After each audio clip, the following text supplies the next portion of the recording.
Welcome to the Michael Artsis Show. I'm Michael Artsis. Good to be back in studio. CES was amazing. You are the Terrifics. You make BeTerrific special. Thanks so much for joining us. We have a really, really special show today. Woo! I'm really excited about this show. The guest is unbelievable. Legendary. I met this gentleman in 1996 or 7 at a charity golf tournament for the first time. I wasn't in the business. I was just a kid. My mother was running the golf tournament or participating in running it. And I got introduced to this gentleman. I was a huge fan, and he couldn't have been nicer. Didn't know who I was. I was nobody. I'm still nobody, but I was nobody, and he couldn't have been nicer. And years later, we met again at the golf tournament when I was doing television. I interviewed him, and I was covering the golf tournament. And then I saw him at a couple of Islanders games. We had some fun down in the tunnel, talked, joked, hung out a little bit. And I hadn't seen him in many years until I hung out with Steve Grillo and the gang from the Howard Stern Show right before the event that they had, which was with the great Anthony Cumia in his studio. And it was kind of telling all these great stories right before the holidays. And I got to have lunch with these guys and sit in with them. And Jackie the Joke Man Martling is here in studio, and you know, we kind of connected. We were sitting together at lunch, we connected, and we hung out kind of the whole day. I watched you guys, and that was a treat. It was really nice the way we hit it off, and I figured, why not stop in and do your show? You know, I was walking down the street in Secaucus. That happens like what, once? You know, but seriously, you're like Halley's Comet, though. You got to come around once in a while. Like Grillo's such a good guy, and hanging out at Matt's Grill. And we started shooting the breeze, and you're a delightful guy, and you were interesting. And this whole thing, that the technology here is like, you can see I'm walking around with my mouth open. I'm dwarfed and bedazzled by all this stuff. And it's great fun. You got a great history, and I love how far we go back. And I love when somebody says you were nice to me, because I got to look far and wide to find the people I was nice to along the way, you know. Well, I've only heard good things, too. In talking with Bob Levy, he says you discovered him. Well, you know, it was really funny. First of all, I'm going to plug myself. This goes all over the place. This goes everywhere. I tweet a joke every day at Jackie Martling. You follow me on Twitter at 4:20 p.m. International Marijuana Time. I tweet a very politically incorrect joke every day. I got many, many thousands of followers finally. And I'm doing shows all over. If you go to jokeland.com, I'm still doing stand-up. People say, you still get up and tell those jokes. And I still love it. And I don't know whether I love it or whether I've got myself hypnotized. But I want to get to, I mean, I want to find out, I want everybody to know where you're performing and all that. I want to get to that. Well, I just want to sneak that in before we start going. I'm glad you did. 90 miles an hour. But that was such a great coming together that day, you know. It was amazing. It really was. And it was a lot of fun. It was great to see you guys together, because I've only seen or heard you guys on air, and you never know if you're really friends and all this stuff. And even Mike Ganji was there. All those guys, yeah. we go back so far, like even preceding the Howard Stern television show, which Ganji started working for, the E! Show. You know, Ganji was an intern, and Grillo was an intern, and I was always really had fun with those guys, and we always busted chops and had so much fun, you know.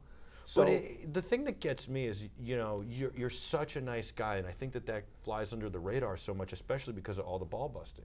Well, you know, there's so much ball busting, and Howard always gave me a hard time, and his greatest talent is pushing buttons, you know. So he'd tell people I was cheap, which made me nuts, because my friends would say to me, "You're the most generous guy we ever met." I said, "Well, that's why it makes me crazy when he tells people I'm cheap and I'm fat and I'm angry and I'm mean." And it's so funny, because if I tell you you're angry and you say, "No, I'm not," all of a sudden you're angry. You're right. See, you're proving my point. Right, exactly. So it was so much fun, and it always amazes me when I meet people and they say, "Wow, you're so nice." I'm like, "Well, yeah, you know." They used to break my chops because they said I was a hippie from the '60s, but I am, you know. I'm a gentle character.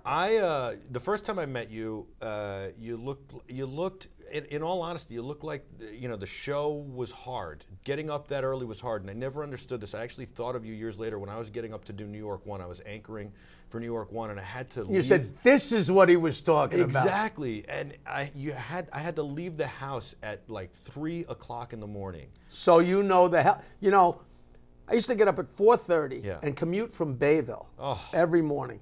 And people used to say to me, "I know what you're talking about, man. I have to get up at 5:30 myself." And I said, 5:30? I got up at 4:30, and I would have given up my home and my wife in trade to get up at 4:45 for 15 more minutes sleep. I mean, you have no idea. Every few seconds. People I mean, don't realize how hard that is, though. We'd always say walk, you know, because you're always tired. Yeah. You're always tired. And the wives and the girlfriends were enough with the tired. And once a year, we used to have the Howard Stern birthday show, and the wives would come. And so they'd have to get up with us and go. And for that day and the next couple of days, they were like, "Ah, we get it." But then it'd wear off. Right, you know? yeah. Because it just, you know how it is. Sure. It compounds and compounds, you know. I went to them at New York 1. I was living in Jersey. And if I had lived in any of the 5 boroughs, including Staten Island, which was further than where I was living, they would have provided a car service. But because I lived in Jersey, the rule was that I didn't get a car service. And I went to them and said, I'm going to kill somebody, not intentionally. I'm going to drive off the road. And, you know, I couldn't keep my eyes open. Putting a razor to my face to shave in the morning was difficult. And I would think about you because also I saw you a couple years later at the golf tournament. You had left the show and you looked great. And I said, "Jackie, you look amazing." You said, "Well, I'm not waking up at the crack of dawn." I quit drinking and I was exercising more, et cetera, but it was all part of it, you know. There was no way I was going to get up at 4:30 in the morning 5 days a week and do stand-up a couple nights a week and not reward myself with alcohol, which is a sign of alcoholism, et cetera, et cetera. But because I was heavy and I was scruffy, and you know, people tell me I look better now than I looked 20 years ago, but I look better and I feel better. Yeah. You know, if I want to buy something, that's another story. Sure. You know, I want to tell these guys a joke because I'm going to tell them, I'm pretend you're not here. Okay. So a couple lives in a neighborhood and a new couple moves in and they're having a Christmas party. See, this is a Christmas joke. Yeah, I like it. So the new couple's having a party and the husband goes and the wife doesn't go. And the next day she says, "How was the party?" He says, "It was the greatest party. You wouldn't believe it. The people are so nice and a great conversation and great food. It's fantastic. And you wouldn't believe it. They had a golden toilet." She says, "What are you talking about?" I said, "They had a golden toilet." She says, "You're ready, come on, I'll show you." And they go to the new people's house and knocks on the door. And the lady in says, "Hey, would you show my wife the golden toilet?" And she says, "Hey, Charlie, here's the guy who wrecked your tuba." All right, I just had to tell one. No, I like that. Do you have a favorite joke? My favorite joke is that one. You know why? Why? Because it's the last joke I told that got a laugh. There is no such thing as a favorite joke. I just love telling them. And on my way here, I said, "You know what? I want to do one. I don't want to curse. I don't want to make it too sexy or crazy." And that's a great joke. I love that joke. And one of my favorites of yours is "Give Rodney another chance." Oh, that's so horrible. That's so wonderful. It's so politically incorrect at the same time. Especially in this day and age, with the flavor nowadays and the tension everywhere, people are like, "Wow, you know, what do you do?" Because now, you know, Seinfeld and Chris Rock don't want to perform at colleges. Sure. And they, you know, because comedy is comedy. If somebody doesn't get hurt, there's no comedy. See, that's why it's called a punchline. You know, Mel Brooks' definition of comedy and tragedy is when I stub my toe, and comedy is when you fall off a cliff and die. Okay? It's all point of view. And I've been doing the same thing for 40 years. Polish jokes, Jewish jokes, handicapped jokes, midget jokes. I've always done the same thing. It's never been harmful. It's inappropriate and it's wrong. But I don't care because the midgets are laughing at the Jews and the Jews are laughing at the Polish and the Polish are if you come and see me and you can't see that all I'm trying to do is make people forget what's going on and laugh and be silly, and people say, "Have you changed?" I've never altered my act. Now, it's not for everybody. Sure. You know, if it was, I wouldn't be here wasting my time with you. I'd be making a few dollars, you know. But the truth is, it's just harmless, stupid fun, you know. And I don't go crazy over a line and be really malicious. Are there words that you can't use anymore that you miss? Because there are. No, there's words I don't use that I've never used. Okay. You know, the one adjustment I made 30 or 40 years ago is I didn't realize that Polak was as offensive, but I didn't never, you know, I still said Polish guy. Right. And it's funny when I tweet jokes, very often instead of the Polish guy, I change Polish guy to hockey player, which is just so funny because my friend Tom Bernard from Sony Pictures Classics is a great guy. He's a real hockey guy, and I've met a lot of the professional hockey players. And they all love jokes and they love me. So instead of saying, you know, instead of as dumb as a Polish guy, it's like as dumb as a hockey player. Like instead of a blonde, it's the hockey player. Yeah. And they get mad. And it's funny, but everybody gets the gist, you know. I'm a hockey player. I get it. So I know you hit somebody with your head when you lost your hair. That's exactly right. How'd you know? You want to hear the funniest joke I've heard lately? It's my son. He's 2.5. I'm shaving my head in the morning, and he says, "Daddy, where's your hair?" And I said, "Well, I lost it." He says, "Can I help you find it?" So I say, "Sure, Jack, you can help me find my hair." And he grabs the hair on my chest, and he goes, "Daddy, I found it." That's cute. That's cute. Yeah, I thought that was good. You know what I say to bald people in my audience? I say, I bet you got holes in your pockets so you can run your fingers through your hair. That's all old. It's all just stupid, How stupid did you get fun. started in comedy? You know, it's very weird because, I mean, anybody that's ever seen an interview with me, I say the same thing time in, time out. But, you know, people, when you start getting popular, people interview you and they ask you that. And after a certain amount of time, you can't go, I don't know. You realize you better come up with an answer. So you go back to, you know, I always think of like a movie where they show the years flying back, you know, 48, 47, 48, right? And when I was in 3rd grade, I don't know why I distinctly remember it. I was in 3rd grade and I came from a very small neighborhood. And so my gang wasn't just 3rd graders. So like a guy from 3rd grade, a guy from 2nd grade, a guy from 4th grade, because all the guys that lived close. And there was like a smattering of, say, 5 or 6 of us. And I can distinctly remember, and I'm not kidding, Mike. I mean, I'm there. When I describe this, I'm there. I actually started working on a movie about my life. And in the movie, I'm sitting on the floor with all the little kids, but I'm now, you know, I'm my age. It's going to be a funny scene. But we're sitting there. We've had a snowball fight. So we're freezing because it's 1956. So it's not like we have a dryer. Sure. And you take your clothes off and put them in and heat them up and then go back out. We have to sit there and freeze and drip dry and get warm enough so we can go out and continue with the snowball fight. So we're all sitting there freezing our asses off. And my cousin walked in, who was in 8th grade.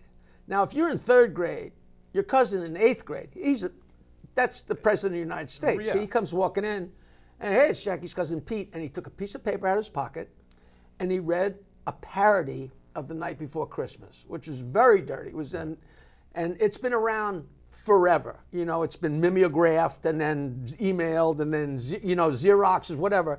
It was the night before Christmas, went all through the house. Everybody in the family was drunk as a louse. Grandma and Grandpa was singing a song, and the boy in the bed was beating the hell out of his dog, and it progressively gets dirtier and dirtier and sexier and I like that. crazier.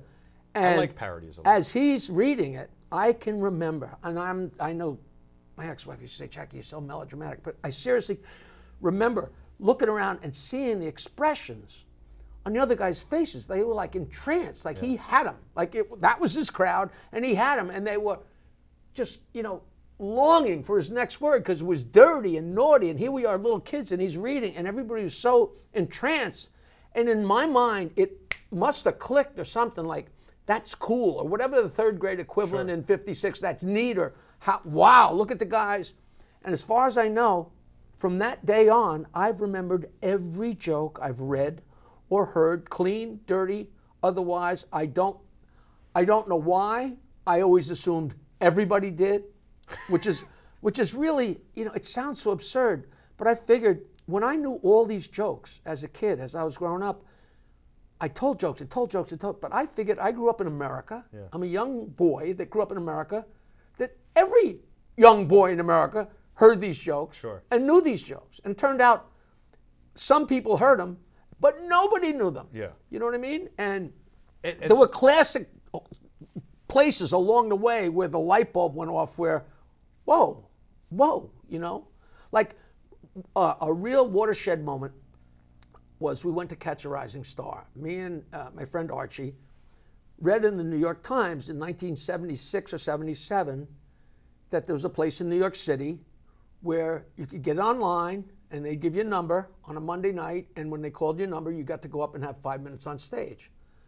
So I'm playing in a band, you know, and I've been telling jokes on stage in my bands forever, and it always annoyed the other musicians. Imagine a band, and in between song, a guy's telling jokes. It just does. It's oil and water. Yeah. And it always annoyed everybody. Did the audience like it? No. There was one guy laughing.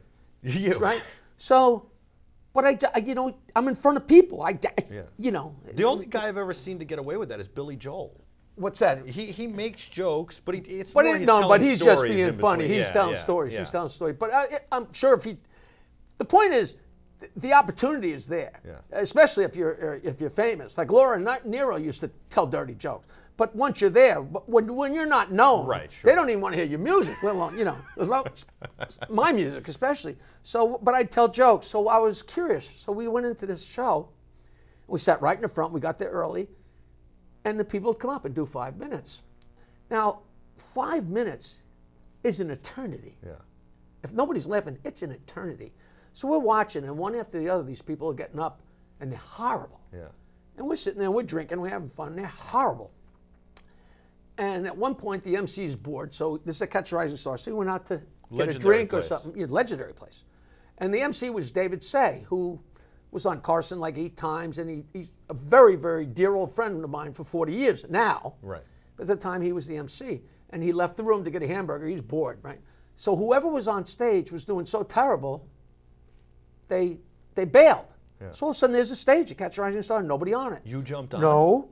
A very drunk girl got up and stumbled through a bad joke. And the audience was so voracious to laugh that she got a big laugh.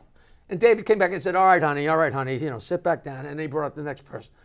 A couple more people later, he leaves the room again, and whoever's on stage bailed. And my friend Archie goes, get up there. So I get up on stage, and I start telling a joke. And it was a long joke, but in my mind, this was an old, stale joke that everybody in the world knew. I mean, I knew it, so everybody knew it, but I'm going to tell this joke. I've had a few beers. I'll start the joke. And David walked back in through the velvet curtain and saw me, and I saw him, but he didn't stop me. And I told the joke and brought the house down. Wow. And smiled and said, thank you, and I sat back down. And as we're leaving, David grabs me and goes, yay, that was a pretty good joke, man. That was really good. You should think about doing this. I said, come on, you heard that joke before. And he said, no, I never heard that joke. I said, what do you mean you never heard it? He said, I never heard that joke. And I swear to God, Michael, melodramatic again. Yeah. Bing! The light bulb went off. I said to myself, if the MC at Catch a Rising Star in Manhattan, in New York City, hasn't heard that joke, maybe there's other people on the planet that haven't heard that joke. And it turns out that nobody's heard that joke. And I realized that I might be sitting on a gold mine. Yeah. Right? I got to tell you a joke. It's pretty hard. I was going to say, Digital Phil is watching in Texas, and he wants the joke. It's a little off color, but I'll clean it up the way I do for radio. There's an Italian farmer and his daughter, and they load all the vegetables into a wagon, and they go into town, and they sell all the vegetables, the year's crop. And he gets this big wad of cash. And they're riding home, and all of a sudden bandits pull up, firing off their guns. And they pull over, and they say, yeah, we know you got money. And the farmer's like, oh, no, I work so hard all year, I work so hard, and they're going to steal everything. And Maria goes, Papa, give me the money. And he gives her the money, and she turns away and lifts up her dress, and she hides the money. So the bandits search the farmer, and they search the wagon. They can't find anything. They're all upset, and finally they kick the farmer and his daughter off the wagon, and they take off, you know, with the horses leading the stagecoach and the horses, and they take off into the dust. The farmer's all upset. Oh, I lose everything, I think. And Maria goes, Papa, I save her the money. Go, what are you talking? You saved the money. Papa. And she turns around and lifts up her dress and produces the money. Yeah. She says, I saved her the money. He goes, Maria, you said. Oh! She says, Papa, I'm a saving the money. Why you cry? He says, oh, if we brought you Mama, we could have saved the wagon and the horses. Oh, that's a good one. I like that. And they went nuts. Wow. And David said, that's a good joke. Yeah. And then I started, you know, and then a couple of years later, the band broke up, and I had nothing to do except tell jokes. And I started telling my dirty jokes on stage alone. I would play my guitar and tell jokes. And after a couple of months, I had worked as a musician. And as a musician, I recorded a song, and I got a job in a studio. And working in a studio, I learned just enough tech to know how to make my own record. I'd use this cassette player with me in the left channel and the house mics crowd in the right channel, and mixed it to a reel-to-reel, chopped up a razor blade, borrowed $100 from each of 15 different people, and sent the tape, true story, sent the tape, and sent my class picture of me in 8th grade giving the finger, and got my first record back. Wow. Which is, what did you expect? And here's my 8th grade class picture. I'm giving the finger, 1,000 copies. I was the first guy ever that was standing at the door selling his wares in 1979, and they made fun of me. They'd break my chops, and all of a sudden one day said, you know what? We each made $40. And Martling made an extra $75 because he sold 15 records for $5 a piece. Maybe he's not that stupid. And now you can't walk out of a comedy show without, you know. Right, of course. Or even you can't watch a band play and not be offered a CD. So that was the watershed moment in my life that I realized, wow, nobody, and it turns out nobody knows the jokes. And the people come to see me, they say, you're halfway through a joke, and I know I've heard the joke already, and all of a sudden it's the end of the joke, and I'm laughing. Yeah. And I'm laughing before I realize I know the joke already. Well, because I think there's two reasons. One, people don't remember jokes. I love comedy. I love going to comedy shows my whole life. I remember, I actually have this moment where I saw stand-up for the first time, or realized what was going on. It was Christmas, 1991. My father was on his 3rd marriage, and we're in Florida with his wife and mother-in-law, and his wife and him were fighting all the time. So in the airport on the way there, they told me I should buy a book and I should read it, and I bought Bo Knows Bo. It was Bo Jackson's autobiography. Okay. And I hated reading, but I was into this book. I read it the whole plane ride.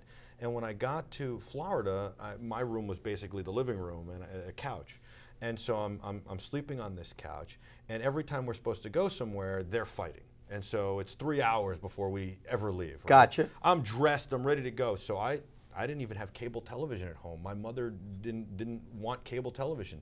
And I went on, like, you know, Improv or one of the channels, I don't even remember. And every time they'd fight, I started watching, and it gave me, in this horrible moment in my life, gave me such happiness. Such an escape. And I immediately just fell in love with comedy. You were like, I get it. Yeah. I get it. But I only remember 2 jokes. You probably know them. The one, the difference between potential and reality. Have you heard this one? Of course. But you should tell them now. All right. I'm going to tell the joke. I'm not going to say nothing. Tell the joke. No, yeah, go ahead. There's a million I'm going to tell you the joke. Okay. Because Go ahead. All right. So a kid comes home from school. He's about 12 years old. He says, Dad, I got this homework, and I don't know how to do it. I need your help. And the father says, all right, son, what's the project? Let me see if I can help you out. He goes, I need to know the difference between potential and reality. I got to write a report on that. He goes, all right, go upstairs and ask your mom if she'll sleep with the mailman for $1 million. Runs upstairs, Mom, will you sleep with the mailman for $1 million? Of course I would. Runs downstairs, goes, Dad, Mom said yes. Okay, go ask your sister if she'd sleep with the milkman for $1 million. Runs over to her sister's room, hey sis, would you sleep with the milkman for $1 million? She goes, yeah, of course. $1 million? That's a lot of money. He walks out of the room and goes, Dad, Sis said she would do it too. He goes, now you know the difference between potential and reality. The kid goes, no, I don't. All right, well, potentially we have $2 million in the bank. The reality is we have 2 whores living in this house. It's just the greatest joke. I love that joke. That is just the greatest joke. The other joke I remember is you wouldn't believe how many people tell me that that's their favorite joke. That must either be going around that. It's such a great joke. It's one of the best jokes. It's such a great joke. It's a little smart too, you know. Yeah, it absolutely is. The other joke is it's this wealthy guy in this town. He's about to pass away, small town, and he's got no friends. But he's very wealthy, and he goes up to he calls the rabbi, the priest, and the minister in, and he says, I know I'm not very well liked, I have no friends, but if you'd attend my funeral, I want to help you out. Here's the deal. Rabbi, I know you need new wheels for the school bus, for the religious school. If you come and say something nice at my funeral, I'll give you 10 grand. Rabbi says, of course, not a problem. Goes to the priest, he says, I know you need a new roof for the schoolhouse. If you come and say something nice, I'll give you 10 grand. Okay, great, yeah, I'm in. And he says to the minister, I know that you need new pews for the congregation. You say something nice, 10 grand. Oh, yeah, so they're all in. He says, there's only one catch. I'm gonna give you an extra 10 grand each, and I need you to throw that in my coffin. Not a problem, sure.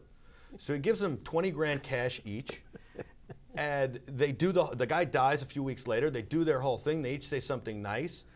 About 3 weeks go by, and the priest calls the minister and says, Father, I know that you really need not only a new roof, but you need new books for the religious school. Did you really put the whole amount in? He said, no. I gave him $4,000. I pocketed 16. God will understand. All right? How about you, Father? I know that you guys need not only new pews, but I know you know this joke. Go. Okay, I know you need not only new pews, but you also need a new school bus. And so did you put the whole thing in? He says, no, I gave him 2. What good is it going to do in the coffin? God will understand. We took 18. What about the rabbi? They call the rabbi on the phone. Rabbi, what did you do? He goes, I'm a man of my word. I wrote him a check. If he wants to cash it, it's fine by me. This is the greatest. And it's such, yes, it is the greatest. But now, cut to the chase. What's the bottom line of that joke? The bottom. You made fun of the Jews. Right. You know, because somebody always, it's as gentle as it is. It made fun of the Jews. But how do you get offended by that because it's a joke? So the priest and the minister and the rabbi are playing golf. And the foursome in front of them is very slow. And they're grousing and complaining. Finally, the caddy says, fellas, the reason the foursome in front of you is so slow is they're all blind. And the minister says, that's wonderful. They can't see, but they're out in the fresh air and they're enjoying each other's company. That's wonderful. And the priest says, how about that? The Lord short-sighted them and didn't give them sight at all, but yet they want to play golf and they want to enjoy their lives. That's wonderful. And the rabbi says, they couldn't play at night? It's the same. Now here's, I'm going to tell you a joke that you can tell your daughter, you can tell your grandmother, you can tell your rabbi, you can tell your neighbor. This is the most innocent, silly, funny joke I've ever heard. Now, yes, where you get these jokes. I was in France at the Cannes Film Festival, and there was this gorgeous little French woman, and we became friends, just pals, and we palled around, and I could go anywhere with her because she was beautiful. They didn't even ask us who we were. It was like, look at her. She was great. And she got, you know, and we'd run into people and say, oh, you know, you're with Jagged Joke Man. And finally she says, you know, what's this Jagged Joke Man? I said, well, I tell jokes, you know, for a living. And she said, well, I'll tell you a joke. And I'm like, oh boy, you know, this French broad's going to tell me a joke. And she told me this joke, and I've been laughing for 12 years. Yeah. 2 blondes are out to lunch. And the first blonde says to the second blonde, you got something on your cheek. And the other blonde goes like this. She says, no, the other side. She goes, which is just so innocent and so fun. That's excellent. So I like that one. The only other one I remember, and this is like the cleanest joke ever, and it's so silly. I think I heard this when I was like 10, and some friend told me, you want to hear a dirty joke or a clean joke? A boy took a bath with Bubbles. You want to hear a dirty joke? Bubbles is the girl next door. Very good. Janny's writing in on the chat, and he's in Finland. We have Janny watching in Finland. Oh, you're watching? Yeah, we got watching the Slack chat. Finland, if you love dirty jokes, well, not just Finland, anybody, I send jokes via email every month, sometimes more often. All you have to do is email me, jokeland@aol.com. Now go ahead, email us and tell everybody what a jerk I am that I'm still on AOL. I hate it more than you. But I send jokes. Of course, I sneak in where I'm working because it's a form of advertising like everything is. But they're great dirty jokes. I also include 10 or 12 kids jokes, which some people say they love getting the emails just for the kids jokes because there's nothing like having a joke for the kid next door or for your son or for your grandson. Jokeland@aol.com. And if you write me from Finland, I'll get real excited because I don't even know the extension. I assume it's .fl, but I don't know. I got a lot of fans in Russia. Yeah. I still have a Polish fan letter that I got in like 1982 that I've saved and framed. Wow. Because to this day, the writing is so weird. I don't know if it's somebody goofing on me or whether it's a real letter. And I've never had together to ask a Polish person, is this Polish? You know, like backwards Z's and L's and Q's. We got a rally car driver who can answer that. His name's Greg Dorman. We'll have to. Good. Yeah, I will have to scan it in. All right, Finland. What do we... Adam likes drinking with him, and they say Nastrovie, which I think is Russian, by the way. I don't know. Anyway, so the question from Finland is, now you used to play Stump the Joke Man. I don't know if you still do, but I've been playing that forever, and it has a very good history. There was a comedian when I started out that used to named Kevin Sullivan. He might still be out there. Kevin, K-E-V-E-N. I'm going to check it out. And he used to play Stump the Band. And what you'd do is you'd yell the name of a musician, and he'd play a song by them. And, of course, he had a song for Bruce Springsteen. He had a song for the Beach Boys, blah, blah, blah. And he always had something funny to sing about.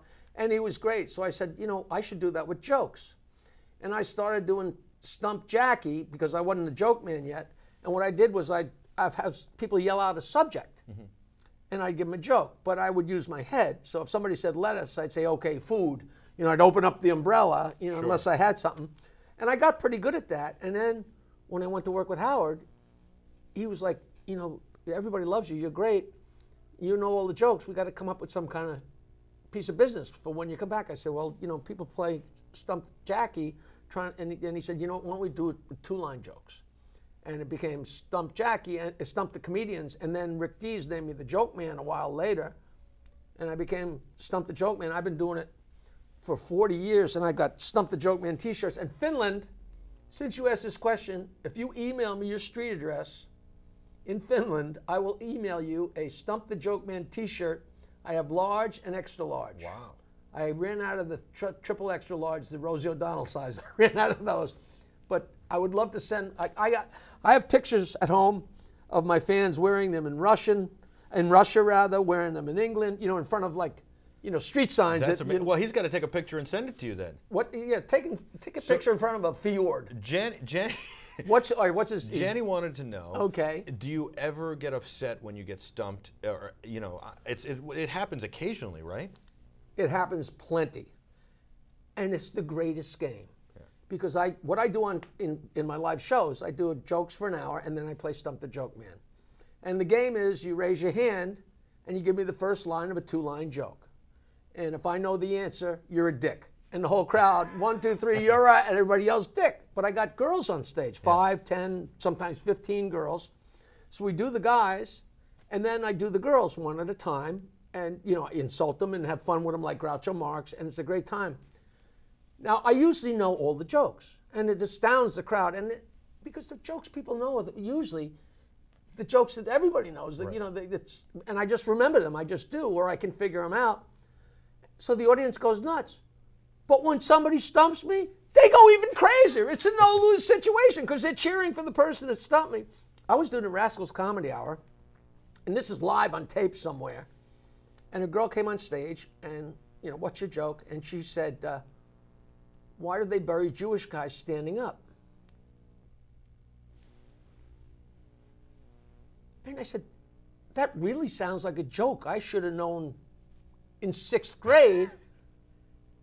I can't believe I don't know it. And the girl said to me, I can't believe you don't know it either because I stumped you with the same joke 2 years ago right here standing on the stage. And that's a true story. So, you know, sometimes it slips through the cracks. And the reason they bury Jewish guys standing up is so the change doesn't fall out of their pockets. Yeah. Which is but I love it. When people stump me, I love it. And when the girls on stage, I give them shirts anyway. Yeah. I'm very free with the CD. It's just a goofy game, and it's just another way to deliver jokes. And that's all I'm doing in my life is delivering jokes. You sent Jack his first comedy album. Thank you. Your son? Yes, my son. He's 2.5. You sent him his first comedy album. You sent me some stuff. And back in the day, you sent me the joke box with the nose. With and the whole nose. Deal. I love that thing. Where are you performing these days? This is this Wednesday, January 20th. I'm at the Parks Casino in Bensalem, Pennsylvania, which is a great casino with a great little stage, and it's Joe Conklin's comedy night. He's a very popular Philadelphia sports radio guy, and he knows everything about sports, and he comes up and does all the local Philadelphia athletes. He does impressions, and I've been killing. I was killing in Philadelphia for 4 years before I even met Howard Stern. Back in 1979, 80, 81, the Comedy Works, Comedy Factory Outlet, Bananas, Comedy Cabaret. So I love Philadelphia. And then I'm working there again February 30th at the Prince Theater in town in Philadelphia, which is the Raz Room at the Prince Theater, which is a great new room in Philadelphia. February 6th, anybody in Florida? I'm in Coral Springs, Florida. There's a Raz Room in Coral Springs, Florida with Michelle Balin, who's just a wacky broad. She's worth the price of admission. You don't even need me. February 13th, I can't believe I know all these. February 13th in Bohemia. This sounds harder than knowing all the jokes. No, this is much tougher than the jokes. But the McGuire's is a terrific room in Bohemia. It's a little room out on Long Island, and it might even be sold out already. It's always packed. And I'm also going to Boca, March 25th and 26th. There's an old place that used to be called the New York Comedy Club in Boca Raton. And now it's the Black Box of Boca. And that's going to be a killer. I haven't been back to Florida in about a year and a half, so I can't wait to get back to Florida. So that's what's going on. And always on jokeland.com is all this information. And at Jackie Martling. At Jackie Martling. Joke every day at 4:20. I'm up to like 35,000 people, which isn't a lot. If you're a rap star and you go, hello, you have 4 million. But they buy them. Yeah. You're getting them organically. It's organically. Yeah. Every couple of days it's up another 100. Yeah. It's up another 100. Then I hit 35,000. Congratulations. That's phenomenal. I'm up there, baby. So you could make it 35,001, Finland. What's his name? Jenny. Yeah. And Digital Phil. CJ has a question. He wants to know. CJ. I think that I know the answer to this, but he wants to know if you have 8 inches. You got it. That's a little too wide for a lot of women. Go ahead. That was awesome. Good. He wants to know if you have a NVIDIA joke. NVIDIA is a graphics card in computers. So they put, like the graphics card that allows you to see. No, I didn't think so. We have a very tech-heavy Thank you for thinking audience. I'd know what the hell that is. NVIDIA? Yeah, NVIDIA. Yeah. I wasn't even going to ask it, but CJ keeps asking the question. He's a good guy, good viewer for a long time. You know, the woman, she texted her husband. Yeah. Her husband was out at the bar, and she texted him. She said, "I can't get windows open." He said, "Well, pour some hot water in them, and they'll open." She wrote back, "Now the computer's really screwed up." So CJ needs to get out of the. He's an IT guy. We happen to know some of our viewers well, and he's an IT guy. He needs to get out. What's of the NVIDIA? They make the graphics cards that go in here. No, I thought graphics cards were things of the past. I thought they all came in the computer now. Well, oh, you mean that are built into the computer? They're built in, but Whoa. You can buy it if you want to soup up your computer. Still, you could buy it. I mean, this has an NVIDIA in it. The Apples all come with them, but you can, if you had a PC, you could soup it up a little. If you want to teach me what NVIDIA means, just email me and I will send you a dirty joke, and you can explain NVIDIA. NVIDIA, yeah. NVIDIA it sounds like no video. It really does. I got the explanation from them at a pre-CES event, and I cannot even remember how they came up with the name. I think it's like some Japanese word for beautiful or something. Well, I'm going to tell you something. That's what everybody says anyway. Like in my country, I am doctor. Right. Yeah, get the cab driver. The guy that owned Mr. Rips upstate. You know. He said, "Yeah, me and my wife, we are brain surgeons. Can't get qualified here." Meanwhile, he can't count how many people. How many people here? 13. People who like comedy and comedians are generally smart. Yeah. Because you have to be smart to connect the dots. Sure. And people will go to their death fighting with me on this, but smart people love jokes. Because jokes are little finite problems. There's given and find, just like in geometry, that you get this information, you gotta come up with this information. It turns out that smart people really, really love jokes. Neil deGrasse Tyson, who's now the great stargazer, what's the name Stargazer, of the star? But right? He did the Cosmos. He's on Sirius. The Terrifics are going to tell us. He's They're on typing Sirius, already. and I see Jenny's got it. He's a brilliant guy, and he's wonderful, and I love the whole quantum mechanics. I'm so into that, it just makes my head spin. I actually graduated from college as a mechanical engineer. Where'd you go? Michigan State. Nice. I'm smarter than the average person thinks, huh? Spartan. Yeah, Spartan. Wow. And so he loves dirty jokes. I can't wait to hang with Neil deGrasse Tyson because we'll have a great time. And I became friends with this guy who's a philanthropist, and he was going to see Noam Chomsky. And he said that he's going to see Noam Chomsky because he contributes millions of dollars to his lectures and stuff. And afterwards, they're going to sit around and tell dirty jokes. I love it. And he's going to give Noam Chomsky a bunch of my dirty jokes because he loves them. And I recently got to tell a dirty joke to Paul McCartney. Wow. I can't wait to tell you that What's story. that like? Well, I'll tell you that story. Hold on.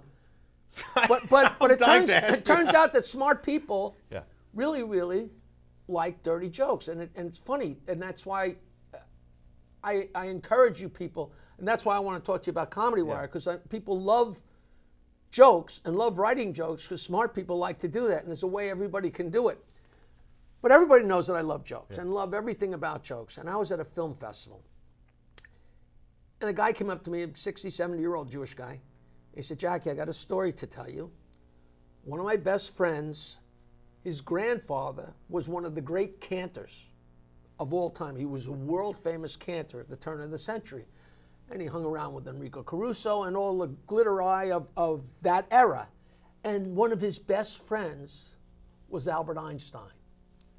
And he said Albert Einstein loved filthy jokes, and that he really couldn't wait to tell me this. And Albert Einstein's favorite joke, this is a true story, was, my dick isn't that big, but I love every foot of it. That's Albert Einstein, right? I love that, yeah. So there's this website called ComedyWire.com, and everybody watches the Leno Show, you watch the Jimmy Fallon Show, and you've read the news that day, and everybody thinks there's something funny about the headline. Absolutely. This website, there's like real headlines. It's not made up, real headlines, and if you read the headline or read a story and you think you got a funny monologue joke like Leno or Carson or somebody would say, you enter your joke. And if anybody likes it, they say they like it. Wow. And thousands of people are putting in jokes, but if enough people like your joke, you rise to the top.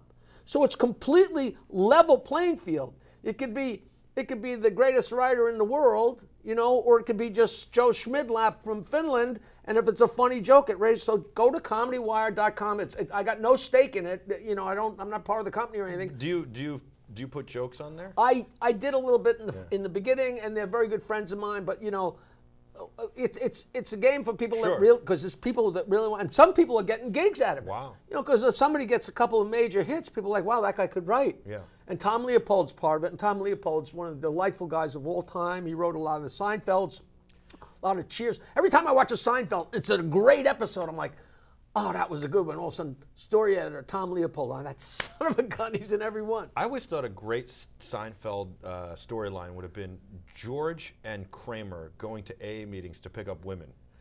And then the problem is now they have to qualify, right? They have to speak. And you just see Kramer and George trying to get the story straight of how they hit their rock bottom and all that. That's a great idea, except I'd be very hard-pressed to come up with something for those two guys to do that wouldn't be a home run. Right. It's just so amazing. You've written for TV. Not really, but a little, right? I wrote. What I wrote for Howard was on the fly. Yeah. Boom, boom, boom. I've never written scripts or any of that stuff. No, but I mean, you've. Well, we wrote bits for the show and bits for the TV show. How did you get to Howard? There's such a cloudy thing I'm a big Howard Stern fan. How I met them? A big fan of yours. But it's so cloudy to me how you met them, how you got in with them. Oh, it's a very linear story. I'm surprised. By the way, in the movie Private Parts, one of my favorite jokes of all time is the whole bit where we could say it because it's the internet. The whole thing where you guys are playing the match game, the name game. Let me tell you that story. Yeah. Let me tell you how I got to him, and then I'll tell you the story of that scene. This is a great one. Oh, it's probably one of the greatest scenes in movie Like I history. said, I was working in a recording studio, and I learned how to do what I do, and so I borrowed the money and made an album called What Did You Expect? It was an LP. A year later, I'm working and working. I actually met Rodney and sold some jokes to Rodney before I put out my first record. I actually have a check from him for $5 so I could show people that he bought my album, So I put out another album, and everyone's a story. I mean, my second album was called Going Ape, and I went to this place called the Lillian Costume Shop on Jericho Turnpike, and I said, listen, I'm nobody, I got no money, but if you loan me a gorilla outfit, I'll give you a credit on my comedy album. And they were nice. So I took a gorilla outfit in a paper bag. So this is true, I don't have to make anything up. Me and my buddy went to the Bronx Zoo, went in the Bronx Zoo, and I went behind a building and put on a gorilla outfit. Now, somewhere, there are children that are now full-grown adults walking around saying, I was at the Bronx Zoo one day and there was a wild gorilla running around and their friends are going, you're out of your mind, you were on acid in second grade. So I put out, and if you go on my website, you'll see the Going Ape album. I mean, the pictures on the front of the album of being. So I'm going to name the album Going Ape, so I'm walking around the Bronx Zoo dressed as a gorilla. Now, if you're a little kid, what's in the back of your mind when you're in the zoo? This is fun. In the back of your mind, I hope none of the animals get loose. Right. That's going on in the back of your hard drive. And here you are. And I'm jumping out from behind a tree, and it's September, so there's teachers with, 2x2 third grade classes walking along. I was like, so you can hear Adam laughing in the control room. So that was my second album. Then I put out a third album. So I've always been a hustler. So when my first album came out, like I said, I'm standing there at the door. Nobody ever told me to do that. Nobody had ever done it before. I'm standing at the door. So you want to buy a record? You want to buy a record? My second album came out. You want to buy a record? You want to buy one of these? You want to buy a shirt? I didn't have shirts until a couple of years later when I did Stump the Joke Man. And by 1982, I had 3 comedy albums out. And we also had cassettes, because cassettes were now the rage. So we had cassettes that matched each of the albums. And a ton of promo, and by then Nancy Sirianni was working with me. She became my wife later, right? Yeah.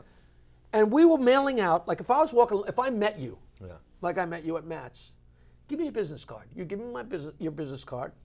In the mail, just like I sent you CDs, you would get 3 albums, 3 matching cassettes, and my promo.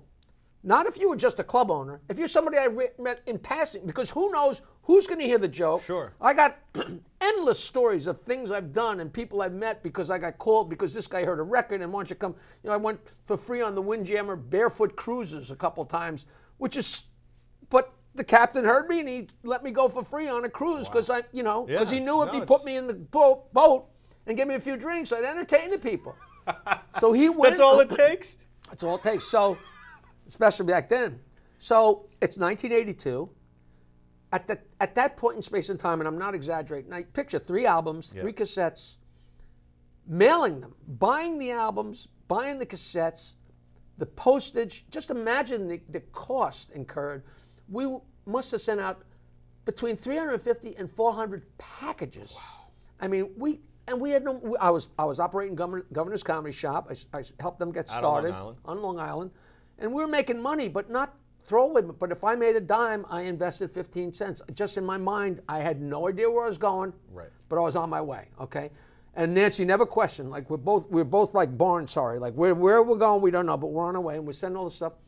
So it's 1982, and I'm working at Garvin's, which was a comedy club and a restaurant in Washington, D.C.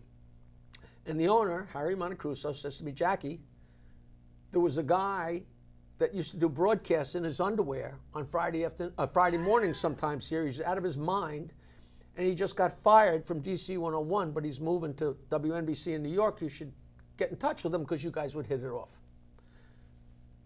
Just like the other 400, I got home, Howard Stern, care of WNBC, AM, blindly. Just wrote it on there, just put it in the mail and sent it. And we were so organized that if I sent something to somebody that was a business, that name and address went into our business Rolodex. It came time, Nancy wanted to throw me a roast. She went through the business Rolodex and invited everybody in the business Rolodex. And they threw me a 40th birthday surprise.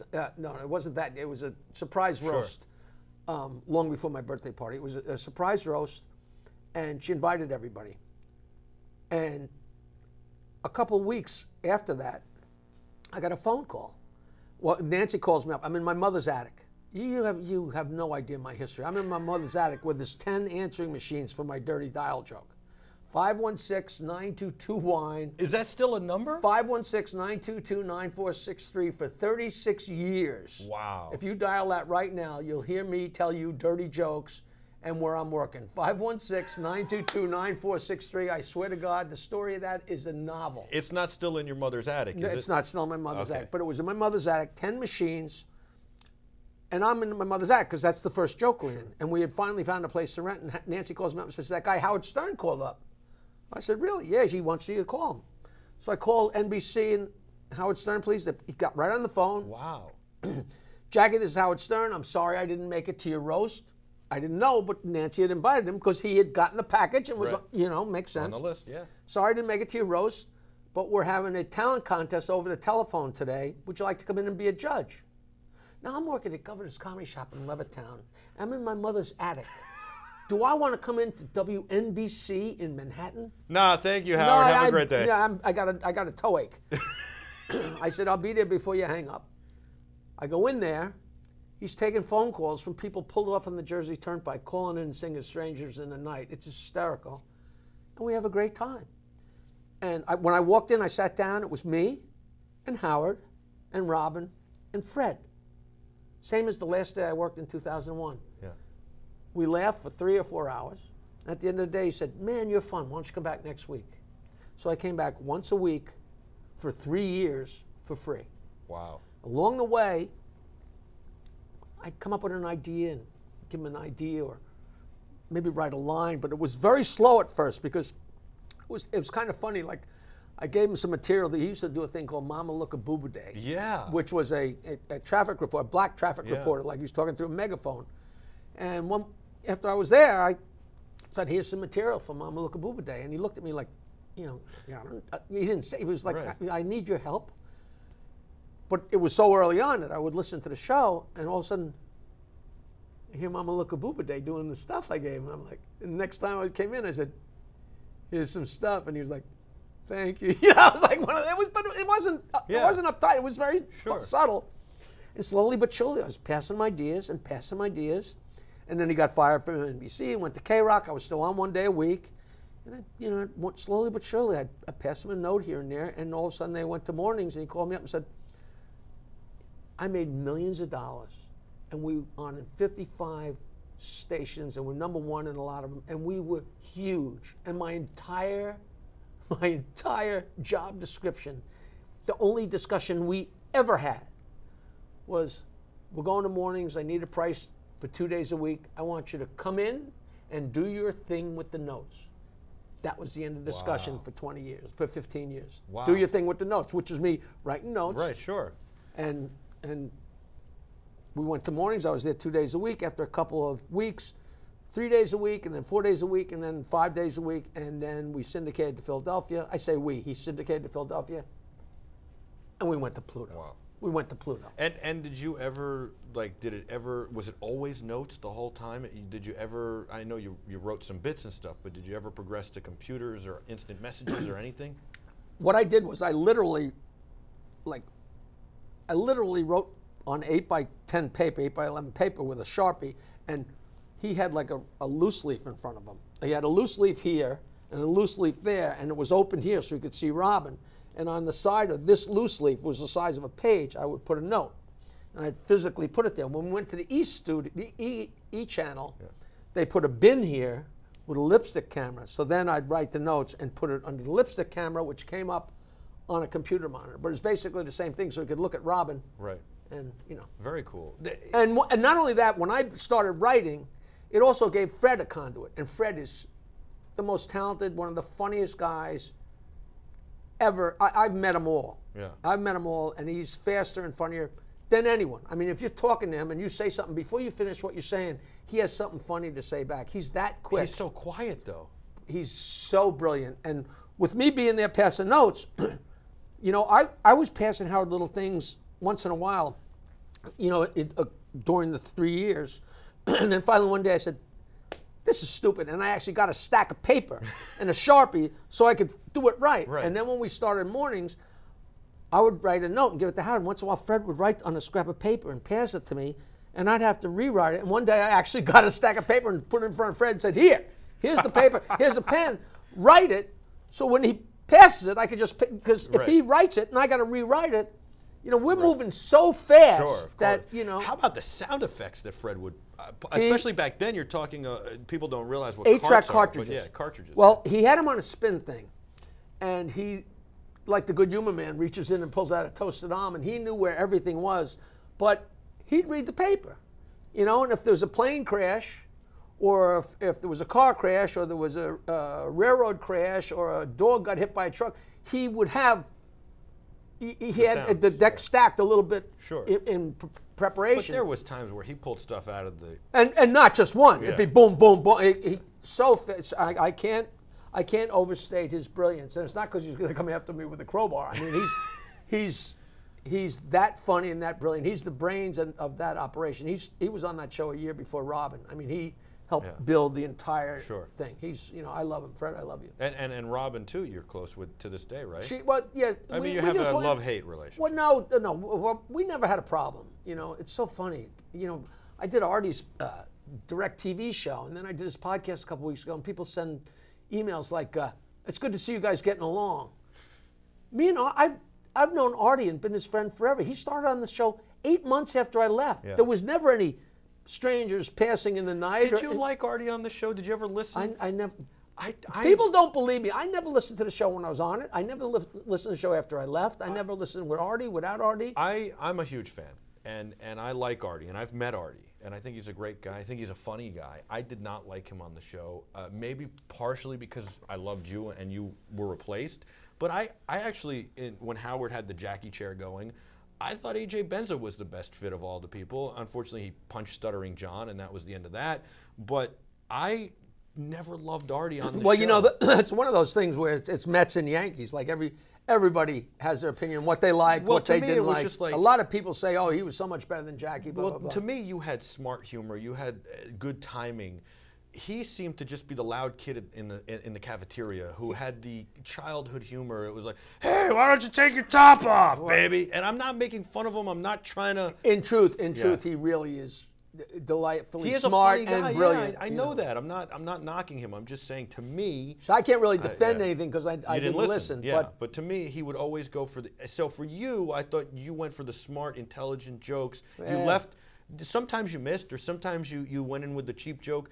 To me, he went the immediate cheap joke and never waited for that moment where he could get something good in, or it was like there wasn't. Well, it's also a tough room. Yeah. So, you know, I also was sitting there. I was, you know, not to defend him or not defend him, but I'm in the background. I'm sitting there, and I could only, you know, I could chime in when I felt there was no pressure on me to chime in, and I very rarely did. What was really funny is sometimes, you know, we're moving fast. Really, there was.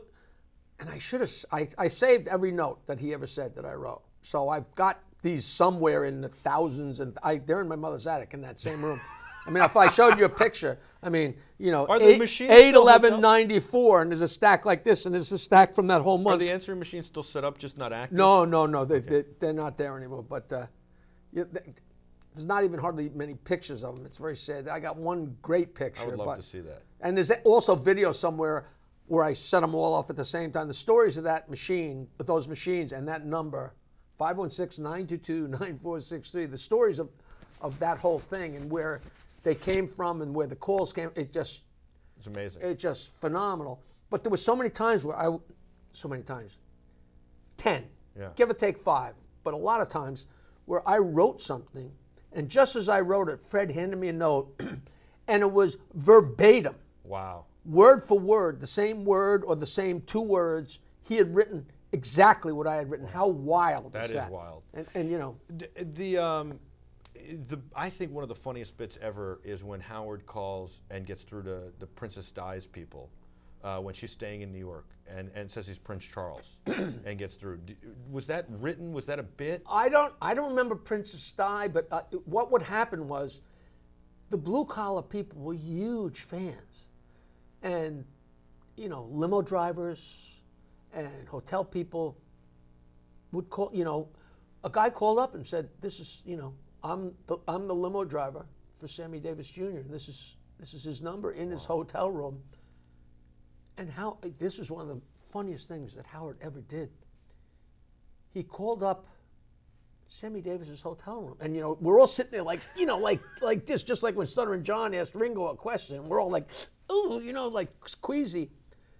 And Sammy Davis Jr. got out of the bathtub, you know, to take the call. To take the call, because nobody has that inside line. You know, probably thinks it's Frank, you know. And he answers, "Hello, you know, hello, man, you know, or whatever." And hello, this is Howard Stern. What is this, you know? And I can remember he said, "No preamble, man," and like. Howard didn't know what to do, and God bless him, he went into a Sammy Davis Jr., bad Sammy Davis Jr. impression, and he goes, "Hey man, did you hear Billy Crystal's been doing Us?" because Billy Crystal did Sammy Davis Right, Jr. of And Howard course. says to Sammy Davis, Billy Crystal's doing us. It was, and everybody said, Jackie, that's the funniest thing you ever wrote. And I didn't write that. Fred didn't write. Howard said that right out of his head, and Wow. I was like, it was one of the quickest thinking, most brilliant thing. Not to tug on his pecker or anything, Right, but yeah. like, and Sammy was like thrown, you know. Did he keep your microphone down? Is that because everybody always felt that way, or did you sit further from it, or was it that you were writing notes and doing stuff? My mic was pretty low. Yeah. And when he called on me or when I had something to say, sometimes he'd pull it up. But then there were months at a time where he just left it up. And it's still a matter of opinion whether he pulled it back down again because I'd been being not funny enough or whether I'd been being too funny, but who knows. But it varied, and it was just always just a great game. Yeah. You know, when I left, I asked for more money. It had nothing to do with wanting more spotlight or wanting more admiration or more billing. You know, it was 15 years of 4:30, Right. and I don't have to tell you any more. No, than that. no. You know, and like, It's instead funny. of just walking away saying, you know what, this is what I want to continue to kill myself. Right. And truth be told, I walked away from a staggering amount of money, and I'm probably an idiot. Am I glad I did it? I have to say I am. You know, but one day I am, one day I'm not. You know, I understand. I look around at my house and picture what this would be like Yeah. if I was still on the show, and then I say, but it wouldn't look like anything if I was dead. Right. So you know what I mean? And I So- understand that. I literally, so at New York 1, getting back to that for a minute, I felt like death. Death. It's not you're going to drink yourself to death. It's you're going to drive off the road because Yeah. you're exhausted. And I just couldn't, I couldn't do it for as long as you did it. I did it for a year, and it was too much. And I went to them and said, if you don't get me off this shift, I'm going to walk out the door. Like, there's no way I can do it. And so when Howard has talked about you, and he's always said, because I listen, and he's always said it was just about the money. That's all it was about. Jackie wanted more money, whatever, that was it. And I always sit there in my mind, and I've always said, yeah, I think that Jackie said, to do this every day, I need X amount of dollars because I've made this amount of money and I feel like I can be comfortable. So I need X amount And of the dollars. truth was, I really, I'm And not, that's it. you know, I still have to work. You know, Right. you know what Jackie Mason says. Jackie Mason says, I never have to work again unless I want to buy something. That's a different story. But the truth is, yeah, you draw a line in the sand. You know, I'll tell you the worst one. You know, I was talking about light bulb moments and this watershed moments. Dave Herman, who wound up going off the charts and getting in a lot of trouble, et cetera, et cetera. But he was 25 years. He was the morning man at WNEW. He was rock and roll gold. He was a monster. He's the biggest thing in New York. And when we started in mornings, he was doing middays at K-Rock. And after maybe 2 days of 4:30, before the Stern Show, I got up at 4:30, I think once, to go fishing with my friends. And I was like, this is crazy. There's no fish big enough, right? And after a couple days, I was like, whoa. And I knew Herman had done it for 25 years on NEW. And I said, Dave, I got to ask you, how long before I get used to this? And he smiled and he said, I got up for the morning show 25 years on NEW, and you're never going to get used to it. And I said, you could have lied. You could have said, give it a couple weeks, you'll be fine. He said, no, you'll never. He was hell the last day like it was the. I'm like, you son of a. And that's absolutely true, you know. So what happened with Paul McCartney? You're a hockey player. Yeah. A homeless hockey player. Jerry Bruckheimer is a movie producer. He's a hockey player. Ivan Reitman's son is a. Hockey players are a clique. We are. They all love each other. It's once they're on the ice, it's a bond. Yeah. Joke tellers are a bond. If I've got good jokes and this guy tells jokes, joke tellers like if I see Gilbert Gottfried, he runs over to me because he knows I'm going to tell a joke he hasn't heard before, and he knows I'm going to make him laugh because I'll go through my mind and find one that I'm sure there's a good chance he hasn't heard. People who love jokes love hearing a new joke and love joke tellers, and they're the best audiences, blah, blah, blah. So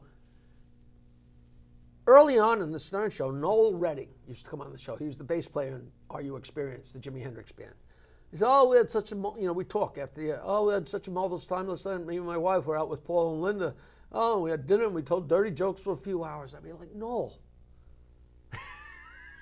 I'd tell him a few jokes and he'd laugh. He says, invite me. Let me tell some jokes to Paul. He'll love me. Because I know if I told him 2 jokes, he'd he'd want to seek me out. I send jokes back and forth with Willie Nelson. Willie loves me because he knows when he sees an email from me, he's going to laugh.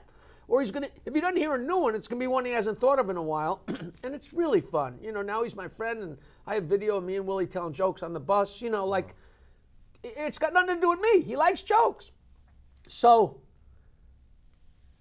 I would say, you know, if I ever got to meet Paul McCartney, I know, and Howard used to berate me, you know, he would, you know, you'd be the gum on his shoe. I'd say, listen, I know joke tellers, because Howard hates jokes, and he's always said he hates jokes. And I'm like, you know, that's something wrong in your personality right there that you don't like jokes. That's a fault in your personality. And we'd argue, but that's fun. Yeah, it's like a guy arguing Mets and Yankees. Like, you know, it's no personal.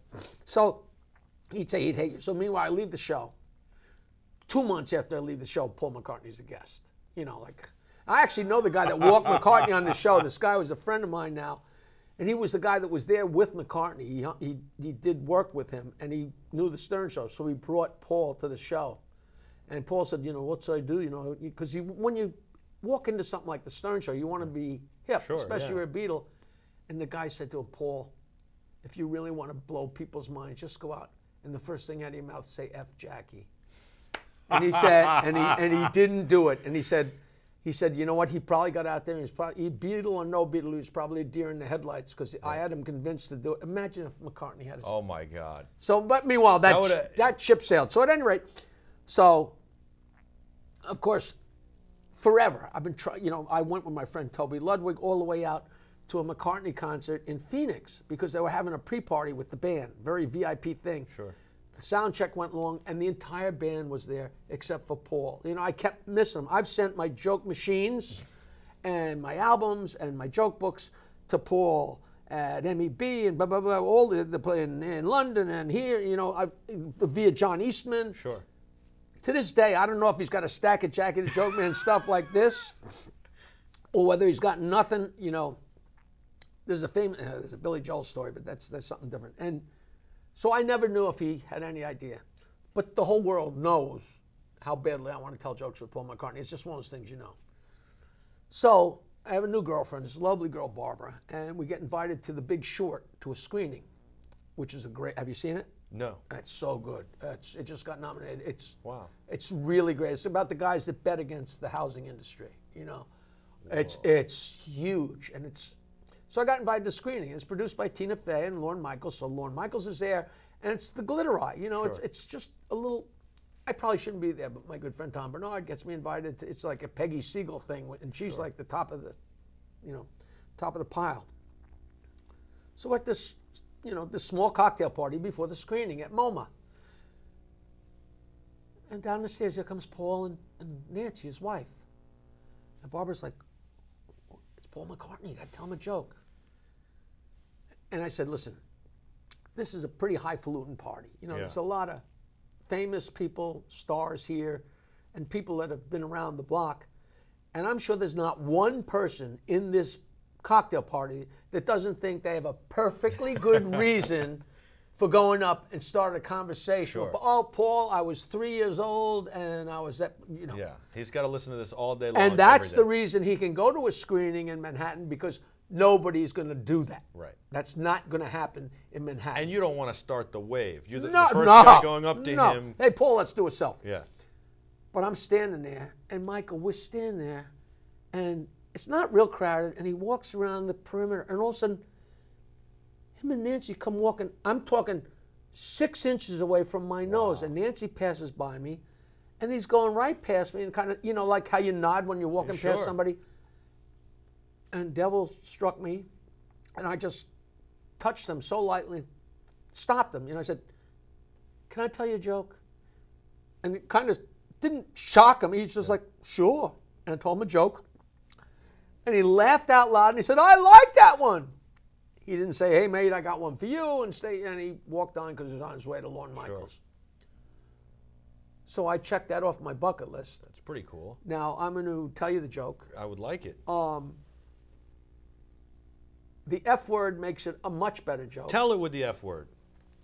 So, guy goes for a job interview. And the interviewer says, "What do you think is your biggest fault?" The guy says, "I think my biggest fault is my honesty." the interviewer says, I don't think honesty is a fault. The guy says, I don't give a fuck what you think. And Paul roared, and I liked that one. And I said to Barbara, I am sure. You could, God strike me dead, I could be wrong. I've been wrong. When he walked away, he told that joke real quickly to himself to cement it, or else when he walked over, he might have told it to Lauren. I'm telling you right now, in the next day or two, he told that joke a few times to cement it in his head. Oh, I bet. Because it's such a funny joke. He might have heard it before, but I can usually tell by the way somebody laughs at a joke. If they've heard it before. If they've heard it. And he hadn't heard it before, and it's a great joke. Isn't it great when you get that genuine laugh? From a Beatle. I mean, come on. But from anybody. Yeah. I tell people, you know, and people ask the same thing. A lot of times the girls, like, why do you tell dirty jokes? I guess it's ego or whatever, but I tell jokes to get a laugh from people. For whatever reason, whatever good thing or bad thing in my personality, in my DNA, or my learned DNA, whatever it is, if I tell you a joke and I make you laugh, that makes me feel good. So it's a selfish thing. Sure. It's a selfish thing. And I tell you a joke, I don't want you to just laugh. I want you to laugh hard. Now, I can get you to laugh at a clean joke. I can make you laugh. Sure. But for the most part, you're going to laugh the loudest and the hardest at a dirty joke, because comedy comes from tension. Sure. And nothing sets up tension like duty and sex. Right. That sets it up, and that's the explosion. If you watch the Carson show, or any monologue, but the Carson's the best example. He would do a 7-minute monologue, and he'd talk about the economy, and he'd talk about the world, and he'd talk about Hollywood, and at the end of his routine, he would tell an obscure dick reference, and the place would go berserk, because that's where the tension was. And that's why I could tell clean jokes or dirty jokes, but if I tell dirty jokes, you're going to laugh harder. I don't want to make you laugh harder, faster, and longer. I love it. That's a total explanation. First of all, everybody's got to go to jokeland.com. If we're done, this was we're the not, great... Oh, we're not done? Oh, Jokeland. But wait, go ahead with what you were going to say. No. I don't want to cut you off. off. No, you didn't cut me off at all. Good. No, I was just going to say that, that dirty jokes make people laugh the loudest. Oh, I was just saying, I can have an audience of 2,000 people and kill them and feel terrific. But if I go into the local bar and I got 5 or 6 guys and I buffalo them with a couple jokes, I feel like $1 million. Yeah. I'm going to tell you a story. Okay. Jokeland.com doesn't have a lot of jokes, but it tells where I'm working. If you want to know where I'm working, you want to get dirty jokes, an email, jokeland@aol.com, JOKELAND@AOL.com. I tweet jokes every day at Jackie Martling, JACKIE MARTLING. I was not going to plug this, but Numbnuts brought it up. 516-922-WINE, 516-922-9463. I changed it every day for 7 years, but now we change it about every week or two. This is a reference that only my teammates who probably watched from when we were in high school will get. Nobody has called me numbnuts since Fred Andrus, Too Far Fred, which was my hockey coach. Too Far Fred? Yeah. How you doing? I knew him. You probably did. Too Far Fred. Remember the hooker? I went to see Levon Helm passed away. Yeah. A great character. I had no idea he knew who I was. And this girl I was going out with said, we really should go to a ramble. Now, Leon, they still have them in Woodstock. What is a ramble? Levon Helm had a garage. It was like, remember the Little Rascals? Let's put on a show. It was a garage. I mean, it's a beautiful finished garage with a small stage that's only about 6 inches off the ground with 100 seats. And he put on shows on Saturday night called the Saturday Night Ramble. And it'd be a group or 2 groups or 3 groups, and then he'd usually play in a group at the end. He played drums and sang. A more delightful guy. If you can read his autobiography, just a sweet, I can't say enough good about the guy.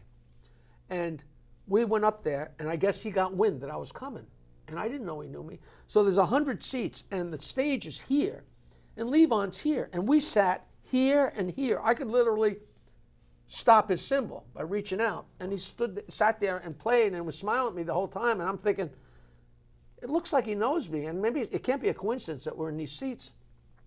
The other acts were so good that if Levon hadn't have played, it was enough show. Wow. But this was so down home that it's going to sound like I'm lying, but the first band played, and after people bring cupcakes and cake and cold cuts, and there's like tables, and you just get up and have something to eat, go outside, smoke a joint, have a cigarette, come back, another band. Wow. Then everybody I was like I died and went to heaven, and at the end of the show, I'm like, wow, what a show. And this guy comes over and says, Levon, really like you to join him in the back. I'm like, wow. So he leads me and my date through this maze, and we go back, and next thing I know, I'm sitting at a table, big round table, with Levon Helm with a stack of pot in front of him, not cocaine, pot. He's got pot in front of him and a big rolled joint, and here's Larry Campbell that plays with Dylan and everybody in the world, the greatest guitar player in the world, and here's the big, huge black singer from the second band, and here's the other musicians, and there's maybe 12 people sitting in this circle, and I sit down with my girl, and at the time I had homegrown pot, and I gave him a big, huge joint of my homegrown pot, and we light it up, and we're smoking it, and I start telling jokes, and I'm telling you, Mike, I buried him.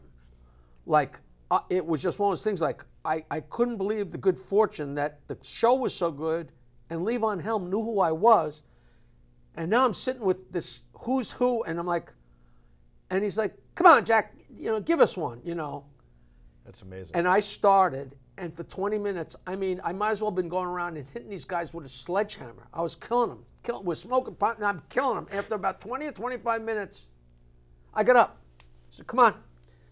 We started walking out. He said, where are you going? I said, I can't follow myself.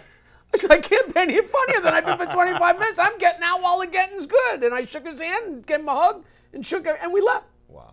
It's one of those things where my head was going to explode. So we left. And I have a phone call, a couple recordings. Jackie, this is Levon. Wow. I can't believe you came up and were part of my show, and you made my buddies laugh so hard. Damn, you come up Yeah. And that's, and That's then he passed awesome. away. I mean, this was years ago, but like. What's the story? All right, so we're going to take a break, but before we do, and we're just going to take a break and hang out a little more. Does that sound good? Well, if you're asking me if I'm so old I probably have to urinate, I'd have to say yes. All right, real quick. I swear to you, I don't know if we've been here 5 minutes or 2 hours. I'm enjoying myself, and thank you. I apologize that I don't shut up. No, I love it. Okay. You're phenomenal. This is what the show is about telling great stories. Well, I'm going to keep talking until I'm bald, too.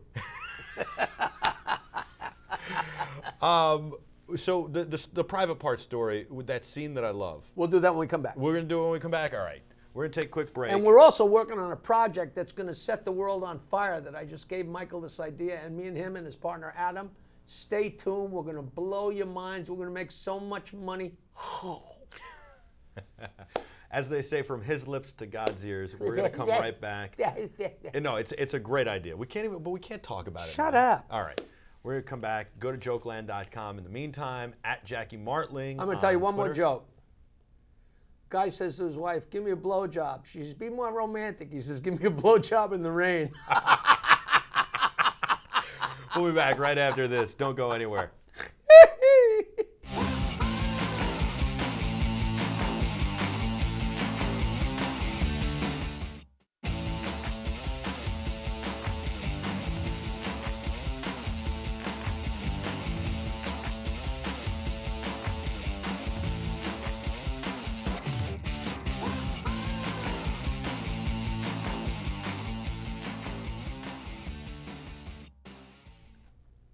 Welcome back to the Michael Artsis Show. I'm Michael Artsis. You are the Terrifics. You make BeTerrific special. Thanks so much for joining us. Good to be back in studio after a long break for CES. That was a lot of fun.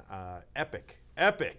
Las Vegas Convention Center, Sands Expo, roving reporter. We did the whole thing. 2 sets and a roving reporter. Andrea did an amazing job. You guys were unbelievable, and it was a lot of fun. CES was unbelievable, and the CTA who puts on CES treated us like gold. So did everybody. I've got a legend in studio today. We've been having a lot of fun. And, I want to get to this story, Jackie. This is Jackie I would like Martling. to make an announcement. I am now a Terrific. You are a Terrific. I told my friend Numbnuts that I'm not supposed to call him that. That, I heard him refer to CJ and what was the... Janny and Janny Phil. as Terrifics.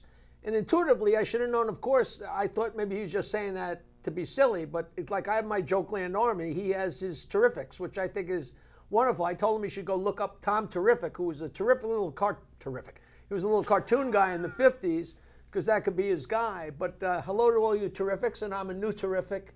And this is really fun, and you have not seen the last of me. We just took a break. And he tried to talk to me during the break. And I'm like, don't talk to me during. But it's funny, I don't talk to any of the guests. I swear to you, you ask Adam. You can't, because we used to go to a commercial break on the Stern Show, and they'd be 8 or 12 minutes. And we'd run into different rooms, because if you start talking, that's when it gets interesting. He starts going to me, you know, on the Letterman Show. And on this show. I'm like, Michael, do that on the air. The people want to be behind the scenes. What you said is, you said to me, listen, I'm long-winded. I forgot to tell you that, and you can interrupt me. And I said, you know what? You're great. I will. Please. There are times when they complain that I interrupt too much.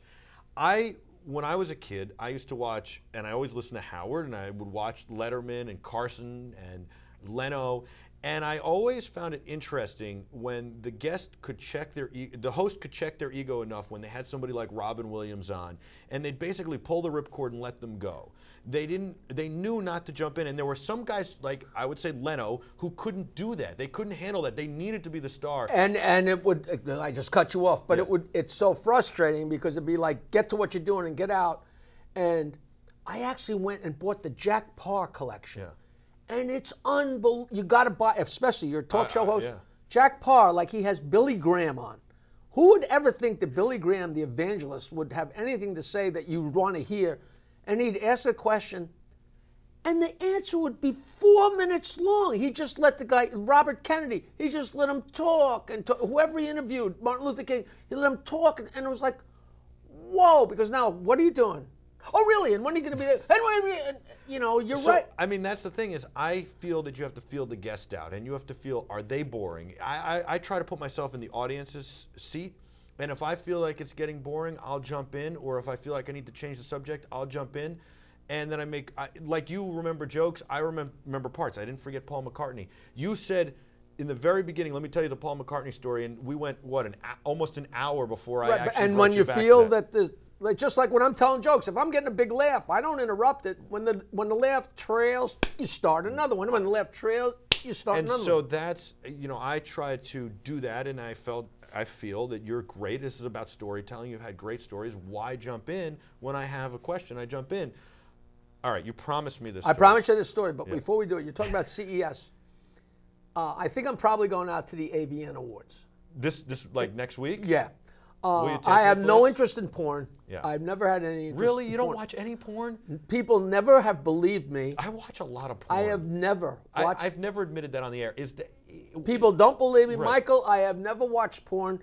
They used to send DVDs and DVDs and cases of DVDs to the Stern Show on the outside chance that Howard might mention something. I did some stuff with I got stories that's so funny about working with the porn stars here and there. You guys were rock stars, though. Oh, and it was so great. But I used to take boxes of porn DVDs, and they thought I was the horniest bastard. And you give them out. I gave them to the guys in the parking lot. I was their hero. They loved me because they were Your car was ready when you were ready to go. Right, because they were going to get thrown out.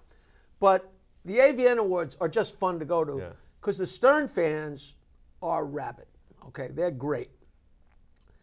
The porn fans are unbelievable. You go to the porn convention, to the AVN Awards, there's a red carpet that goes around the Venetian, or at least it used to, and the fans would be 6 or 8 deep the entire length of the carpet, and I couldn't believe it. We're walking the red carpet, and of course I'm on the Stern Show, so all the porn fans know the Stern guys. So they're freaking out, and I can't believe it. I'm with my friend Mark Maddock, and he's like, this is the most unbelievable. He's the guy who started Final Draft software. Sure. The greatest guy in the world. And we couldn't believe it. And we go in, and it's 3 hours of awards, and it's just beyond funny. Like a young girl gets up there and says, thank you for this triple-double entry 2-sided dildo award. I want to thank my mom, and I want to thank the Lord Jesus Christ for this triple-double entry. For this wonderful talent I have. Drinking the most spermatozoa on the planet, you know, like. But then you leave 3 hours later, and those fans are still there, 6 deep, The whole length of the, I just absolutely couldn't believe it. Well, I'm not done. Hold on. Yeah. So there was a guy who was the photo editor for Hustler, this Playboy, Penthouse, Hustler. Hustler was low rent, dirtier, slimier, wilder. And this guy was the photo editor, and he was there for 30 years or something. And he has a beautiful wife who's just a terrific woman, Erica McLean. She's just so nice. And her whole life she wanted to direct a porn movie. So she directs a porn movie, and my friend Eric Middleman is editing it for her. You know, he directed it with her and helped her put it together because they're very good friends. And I go out to stay with him. I've known him since 1979. He's the first guy ever pointed a video camera at me. I didn't even know what a video camera, what is that? It's a video camera. He's editing on his laptop. He's editing her porn movie. He goes, hey, Jackie, why don't I put your song in this movie on the credits? You ever hear my song? I'm smoking pot. No. You never heard that song? No. Oh! Go on the web and get the song, And I'm Thinking About You. It's dirty. You don't want to play it on Okay. here. It's And I'm Thinking About You. It's on Happy Endings it's called Jackie's Music Hunt. And so I go, yeah, Eric, please. Eric puts it in the movie over the credits are rolling over my song. A year later, he calls me up and says, Jackie, your song is nominated. I was nominated for an AVN? For best song in a porn movie. And the guy who did the choosing is Stephen Javers. Stephen Javers is first cousins with Russell Javers. Russell Javers, Doug Stegmeyer, Liberty DeVito, and Richie Cannata were the original Billy Joel band for 12 or 13 years. So Stephen is Russell Javers' cousin, and we're pals. And he's running the AVN Awards. I hadn't met him yet.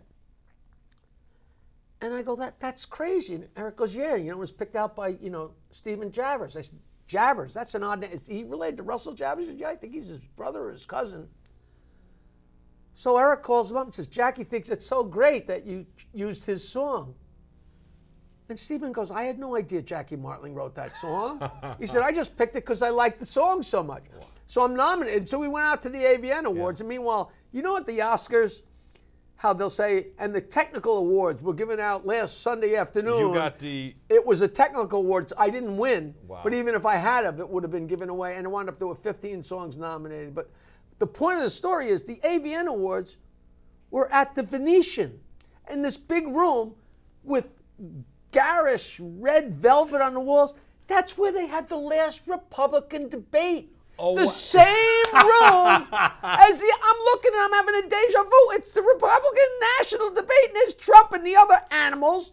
And they're in the same room as the girls saying, I want to thank my mother for introducing me to a dildo when I was in third.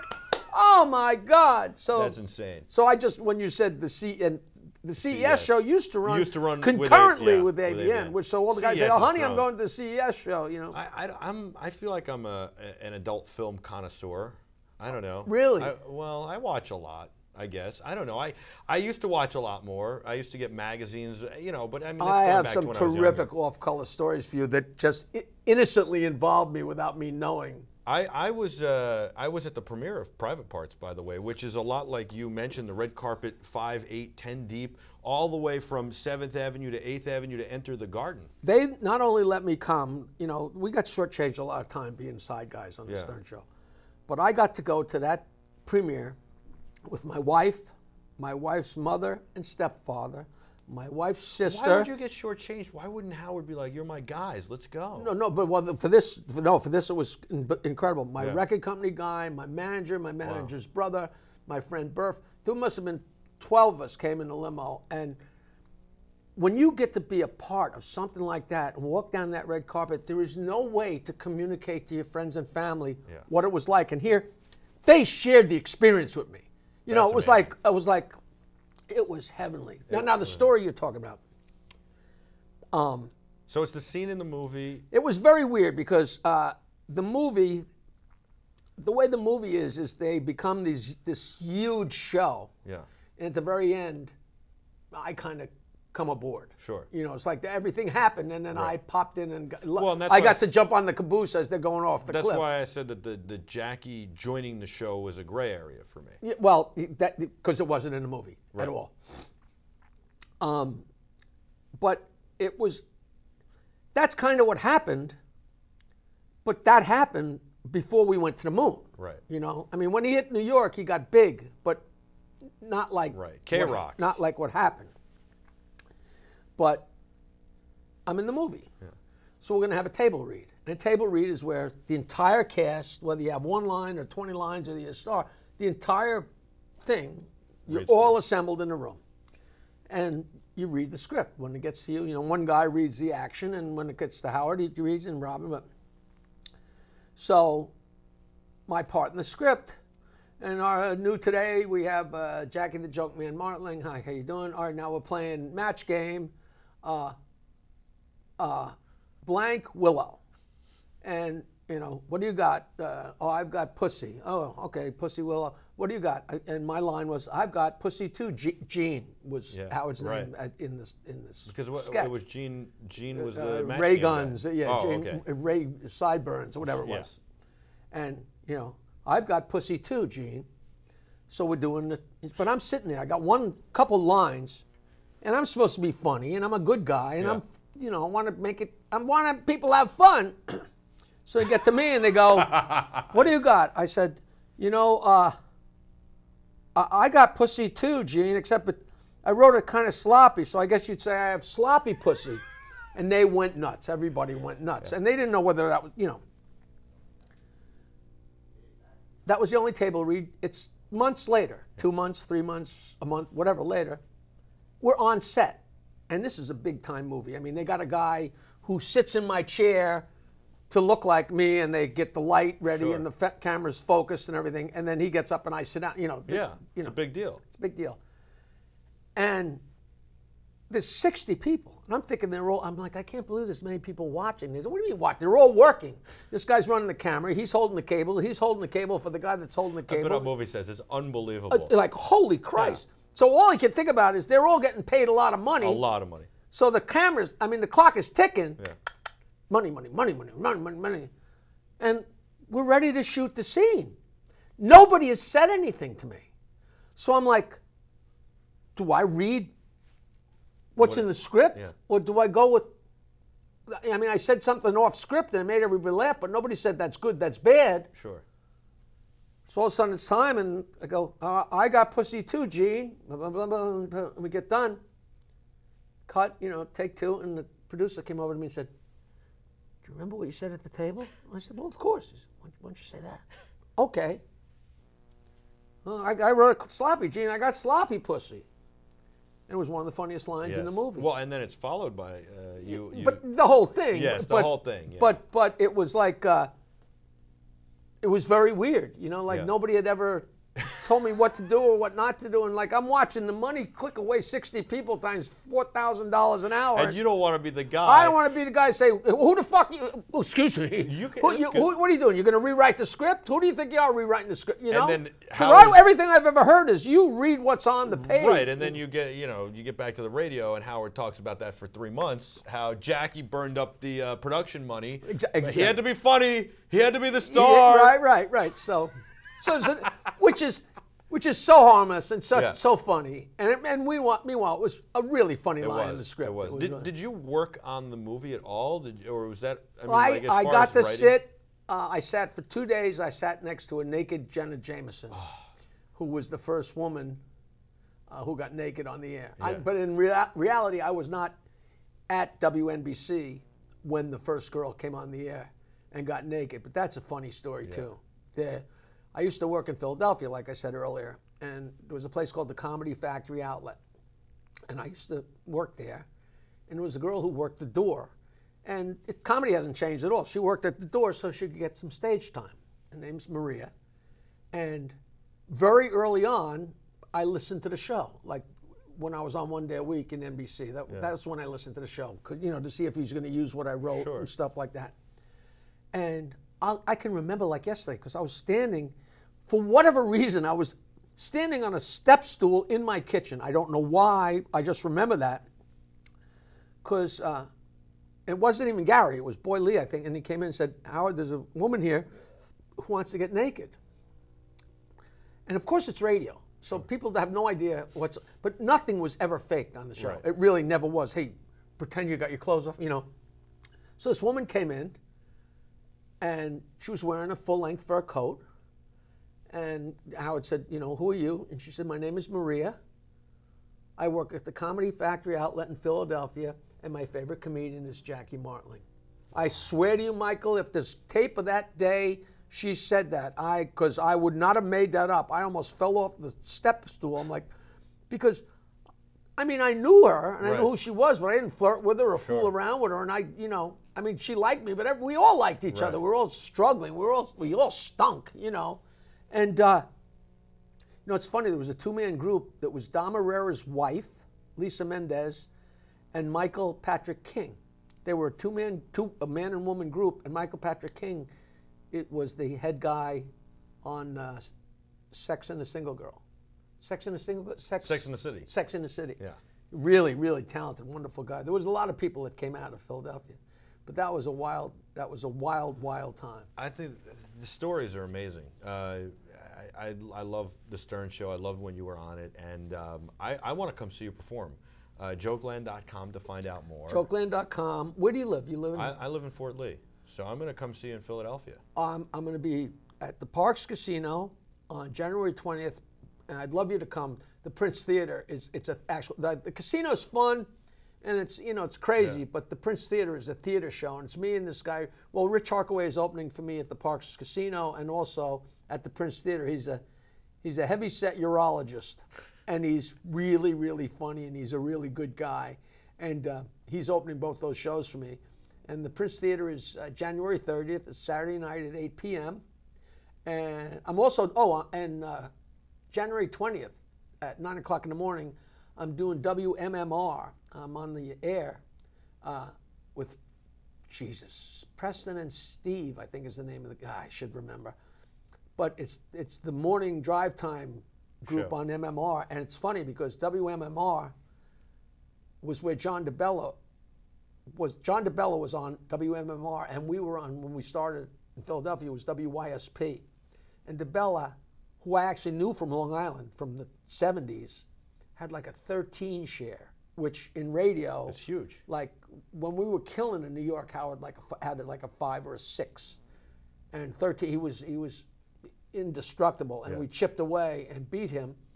But years before Howard came to Philadelphia, I used to go on WMMR with John DeBella, who I knew, everything goes so cyclical, Do you still you're not married to Nancy anymore? Nancy literally lives 2 doors away. You still She's talk to her? She's one of my best friends. Wow.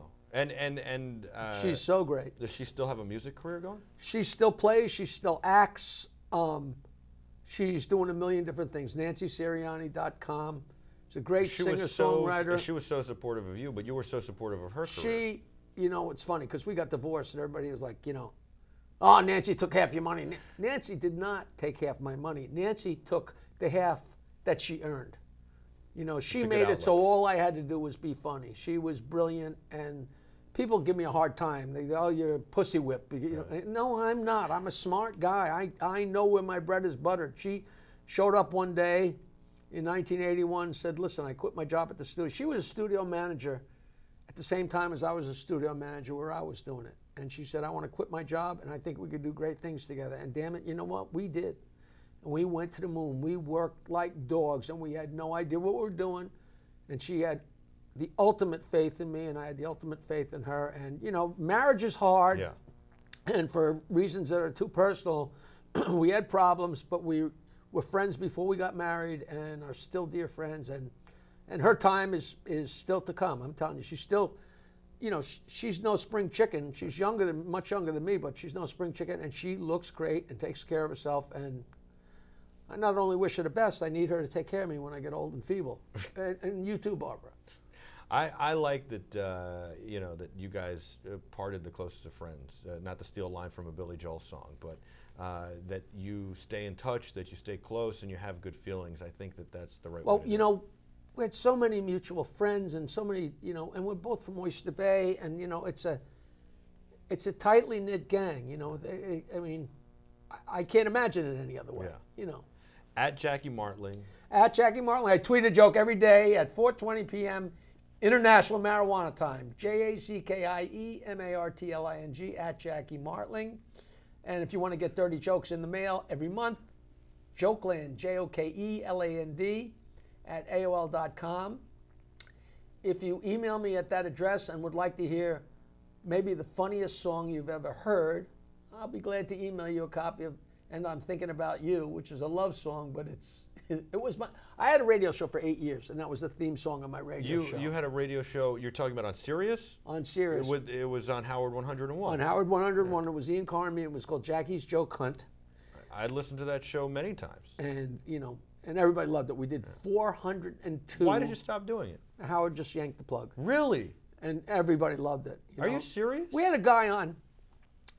A guy went up to Ian. My radio partner was Ian Carr, and he lives in Chappaqua. And he was at a charity event. And the guy came up and said, "Are you Ian from Jackie and Ian? On Jackie's Junk Hunt?" He said, "Yeah." He said, "Man, I'd love to do that show. I'm such a big fan." And Ian said, "Sure." And he's a screenwriter, and he wrote. What was the recent one? Return of the Planet of the Apes? Dawn of the Planet of the Apes? Sure. It just came out like last summer. Geez, Michael, what the hell's his name? Oh, no, I won't think of his name, but great character. And he came on the show. And then he told Ian, he says, "Man, I got like so many emails and texts from, so many people in Hollywood that heard me and loved it." And Ian said, "That's great you told them that you were going to do the show." He said, "I didn't tell anybody." He said, "They're all listening." Because people in Hollywood, it's got nothing to do with me or Ian. People love jokes. Right. And if people listen to that show, So there was no way you could listen to that show and not walk away with a couple of jokes to tell. So Howard just pulled the plug? Just pulled the plug. For no reason. Supposedly they canceled the shows on Howard 101. Yeah. And I didn't know it. I guess he was on his way to becoming much more politically correct. Okay. And because we would tell lesbian jokes, Sure. Polish jokes, the same harmless jokes I maintain and will always tell. We got really filthy because it was serious. Serious, but it's, no matter how dirty you get, it's penis and vagina and poop. Right. Nobody gets hurt. It wasn't, "Hey, did you hear about the guy that got chopped up? Ha ha ha." But he yanked the plug, and but we did 402 shows. Everyone had a different theme. Poop or vaginas or whatever. It's said a million different ways. In fact, I just typed out the whole list of the shows. I'll send it to you. Oh, that'd be great. 402 of the worst puns you've ever seen. I listened. I was a listener. It was fun, right? Yeah, it was a lot of fun. And we'd put out Stump the Joke Man, eight setups, and the next week, and the listeners would call in, and Very cool. And we'd make up emails, and it was fun. Well, I'm surprised that it's not on, and I don't understand why. It should be on somewhere. A lot of people have said that, Finland, call me. We could do it in Finland. Yeah. A lot of people have said that, Howard's, trying to be more political and trying, for AGT and all that stuff. I don't know.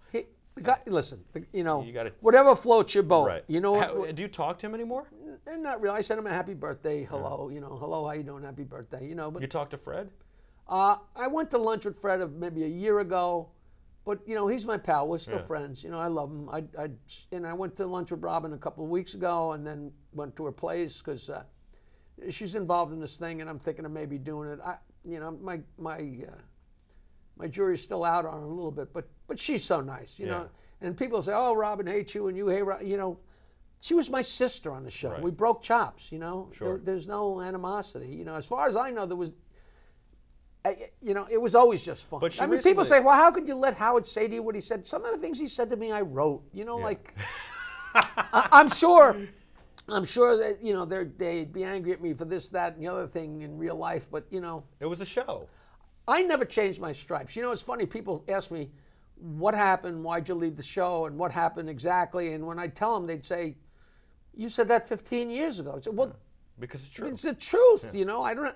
Mark. I was tripping one time in college, and I was stuck on the same page for an hour. It was a little book of Mark Twain quotes. And one of the pages said, "If you tell the truth, you don't have to remember anything." Right. Which is astute. Yeah. As long as I tell you what really happened, I don't have to remember what version did I tell you, what version did I tell CJ, Yeah.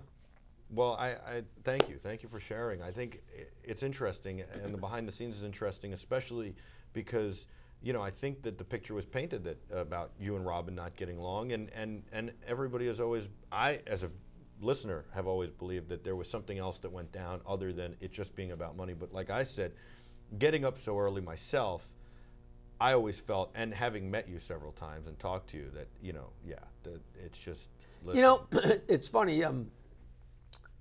What the hell is it? Oh, I have said to people that when I left that show, it became a holiday for Robin and Gary and Fred. But I don't say that with any animosity at all. Yeah. But I was the sand in the gears. Right. You know, Fred's from Pluto, and Robin start talking, and I go, ugh, and you know, and Gary'd walk in and say, look at the size of his ass, you know. Right. And I'd start trouble, but it wasn't trouble. It was comedy. Good. It was Yes. it was Mo poking Curly You know what in the the thing eye. is? This is what I didn't like about the Artie years. I know it now. It's not Artie. It's the fact that you guys were best of friends busting balls, and that's what it sounded like. And Artie didn't fit in that way. Well, you know. That's all. And there's nothing wrong with that. It was you know, different. It was a different dynamic. It's like getting used to the Three Stooges, and then, you know, I'm sure the shows are just as funny with Shemp, but that's not what you like. Right, and I like Artie. I told you that. I don't have, you know, he's always been nice to me and a great guy and a funny guy. I've seen him perform. Jackie, thank you so much for coming on. I love this. We are not done. Please. We'll be back. We're going to take a break? We'll be back next week. Will you do more, please? Listen, anytime I'm in Secaucus, you know what? I have a GPS, and I'm coming from Long Island. And it's got me aimed at the Midtown Tunnel. I'm like, this stupid thing thinks I'm 10 miles from Secaucus. It has no idea that between me and Secaucus is the Kenyan jungle, you know, like this craziness. And I go through the Midtown Tunnel, right across 34th Street, and right out to Secaucus. There was no problem. Wow. I'm so used to going to the city, and I live uptown on the Upper West Side, and I got to go up 3rd Avenue and go across 57th Street. Terrible. But shooting down 34th, it was a breeze. Really? So I can't say yes or no. Yes, I would love to come back anytime. And you're coming out to Jokeland. Absolutely. And you'll come back here to tell the tale of Jokeland. Yes. Or we'll come back here and recount it. Yes, and we'll bring some cameras to shoot some video. We'll do a show live from Jokeland. That would be amazing. Can we do that? Yes. And be on the lookout, believe it or not, for my kids' CDs. Jokes for Kids and Gross Jokes for Kids. We're just about to come out with them. Kids love jokes, and they're going to go nuts. You're not going to believe it. Tell a joke before we go. The funniest marriage joke that I have ever heard.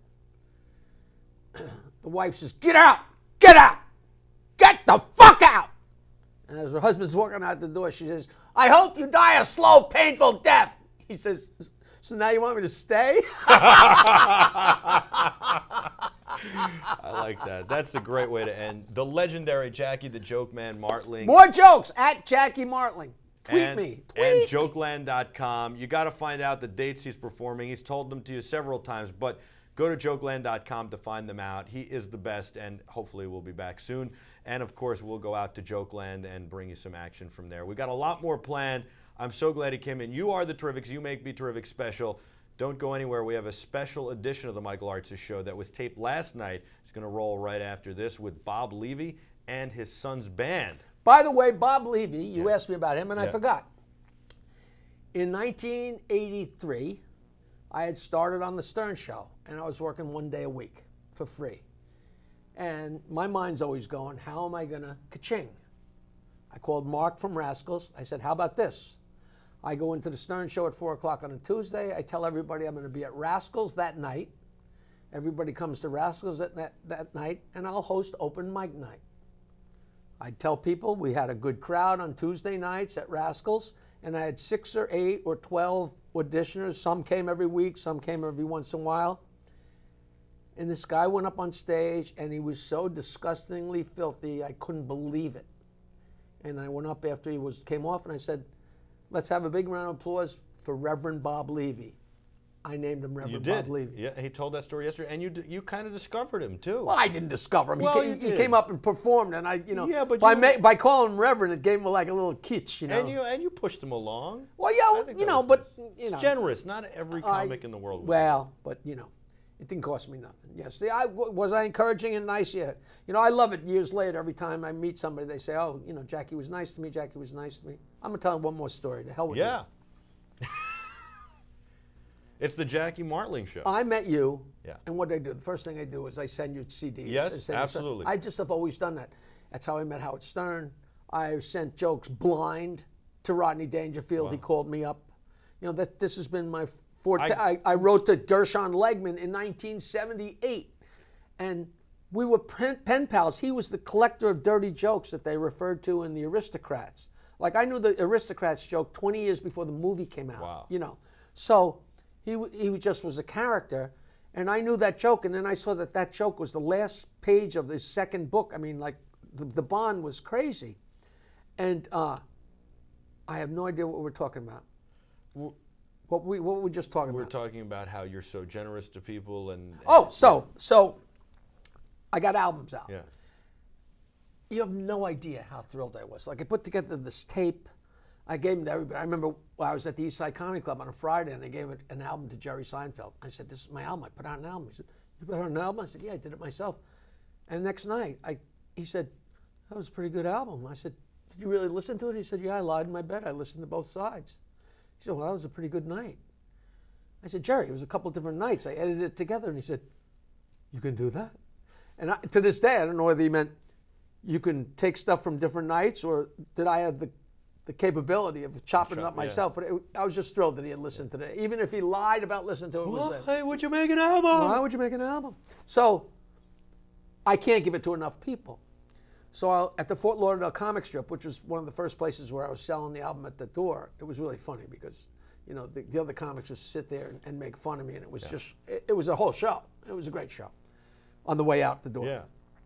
And it was crazy. I mean, drunk, crazy, melee, the days of wine and roses. I mean, just insane down there. Just so fun. And they'd make me go on last because I was number one. I'd always go long. I'd always be dirty and loud. And then this is, believe it or not, this is before there were headliners and openers and middle acts and feature acts. You know, there were 3 comics or 4 comics on the bill, and, you know, fight it out amongst yourself. Well, I don't want to go on, you go on, you know. But it was just, Martling goes on last. So I just accepted that, and I drank and drank and drank, and then went up and played my songs and told my jokes and barrel this. So we get invited to a party. And they said, "Martling, we're going to the party. We're not going to wait for you to tell your stupid jokes. You just take a cab." Okay. So they go, and I take a cab. 5 years ago, 10 years ago, I'm playing at a golf outing, like I met you. Sure. At Nissaquag Country Club out on Long Island. And this guy pulls a bunch of people. He says, "Jackie, you're going to really want to hear this story." He pulls me over, and there's a bunch of guys hanging around at the putting, you know, the putting green and the, you know, waiting for the getting ready to start. He goes, 30 years ago, 20 years, whatever it was, he says, 1979, I was driving a cab in Fort Lauderdale. And I got a call at night, and I went to pick this guy up. He said, and it was Jackie. And he said, and he got in the car, and he said, "Give me your name and address. I want to send you my album." He said, I gave him my name and address. He said, I took him to this party, and he made me come in, you know, got me stoned, got me drunk. I'm supposed to be driving a cab. I think I met a girl, had a great time. You know, a week later, 2 weeks later, he says, I get this album in the mail. And that was the one where I'm giving the finger, where I borrowed $100 from everybody. And it had, you know, for bookings, call this. It was my home number. So the guy wanted to call me to thank me. He says, I called the number. He said, this woman answered. He said, it was 45 minutes, the greatest conversation. He got my mother on the phone. And my mother was so funny and so crazy. And he talked to my mother for 45 minutes. That's amazing. He said, and I got the album. And what a great story. This is like 30 years later. You know, isn't that a fun story? Yes. It's just, I'm sorry, it really means nothing. No, it's a great story. I like it, and it really is representative of you. And meanwhile, the guy owns a huge electronics firm out on Long Island. You know, I look forward to having you on again. I look forward to talking about. You better say goodnight quick before I start another story. I'm going to have Rodney stories next time. I want Rodney stories. And a whole lot more. I want to know about your mom's comedy. Since you said she's a funny lady, maybe you got some of it from her. We'll talk more about that next time. Jokeland.com, Jackie Martling, at Jackie Martling, and of course, jokeland@aol.com. See you later, CJ. You terrific, you. And what was the guy, Jenny. Flan? Jenny and Digital Jenny. Phil and Jenny's the a guy. Extender. Digital Phil, the extender? The Extender, yeah. I need one of those. You guys are the Terrifics. You make BeTerrific special. Stay tuned for the special edition of the Michael Artsis Show with Bob Levy. Jackie is the best. He is a legend. I can't thank him enough for coming in. I would love to hear your comments. Jokeland@AOL.com. Yell at me. Congratulate me. Tell me you got pictures of Michael when he had hair. Anything you want to do. Until next time, thank you for watching. Be terrific.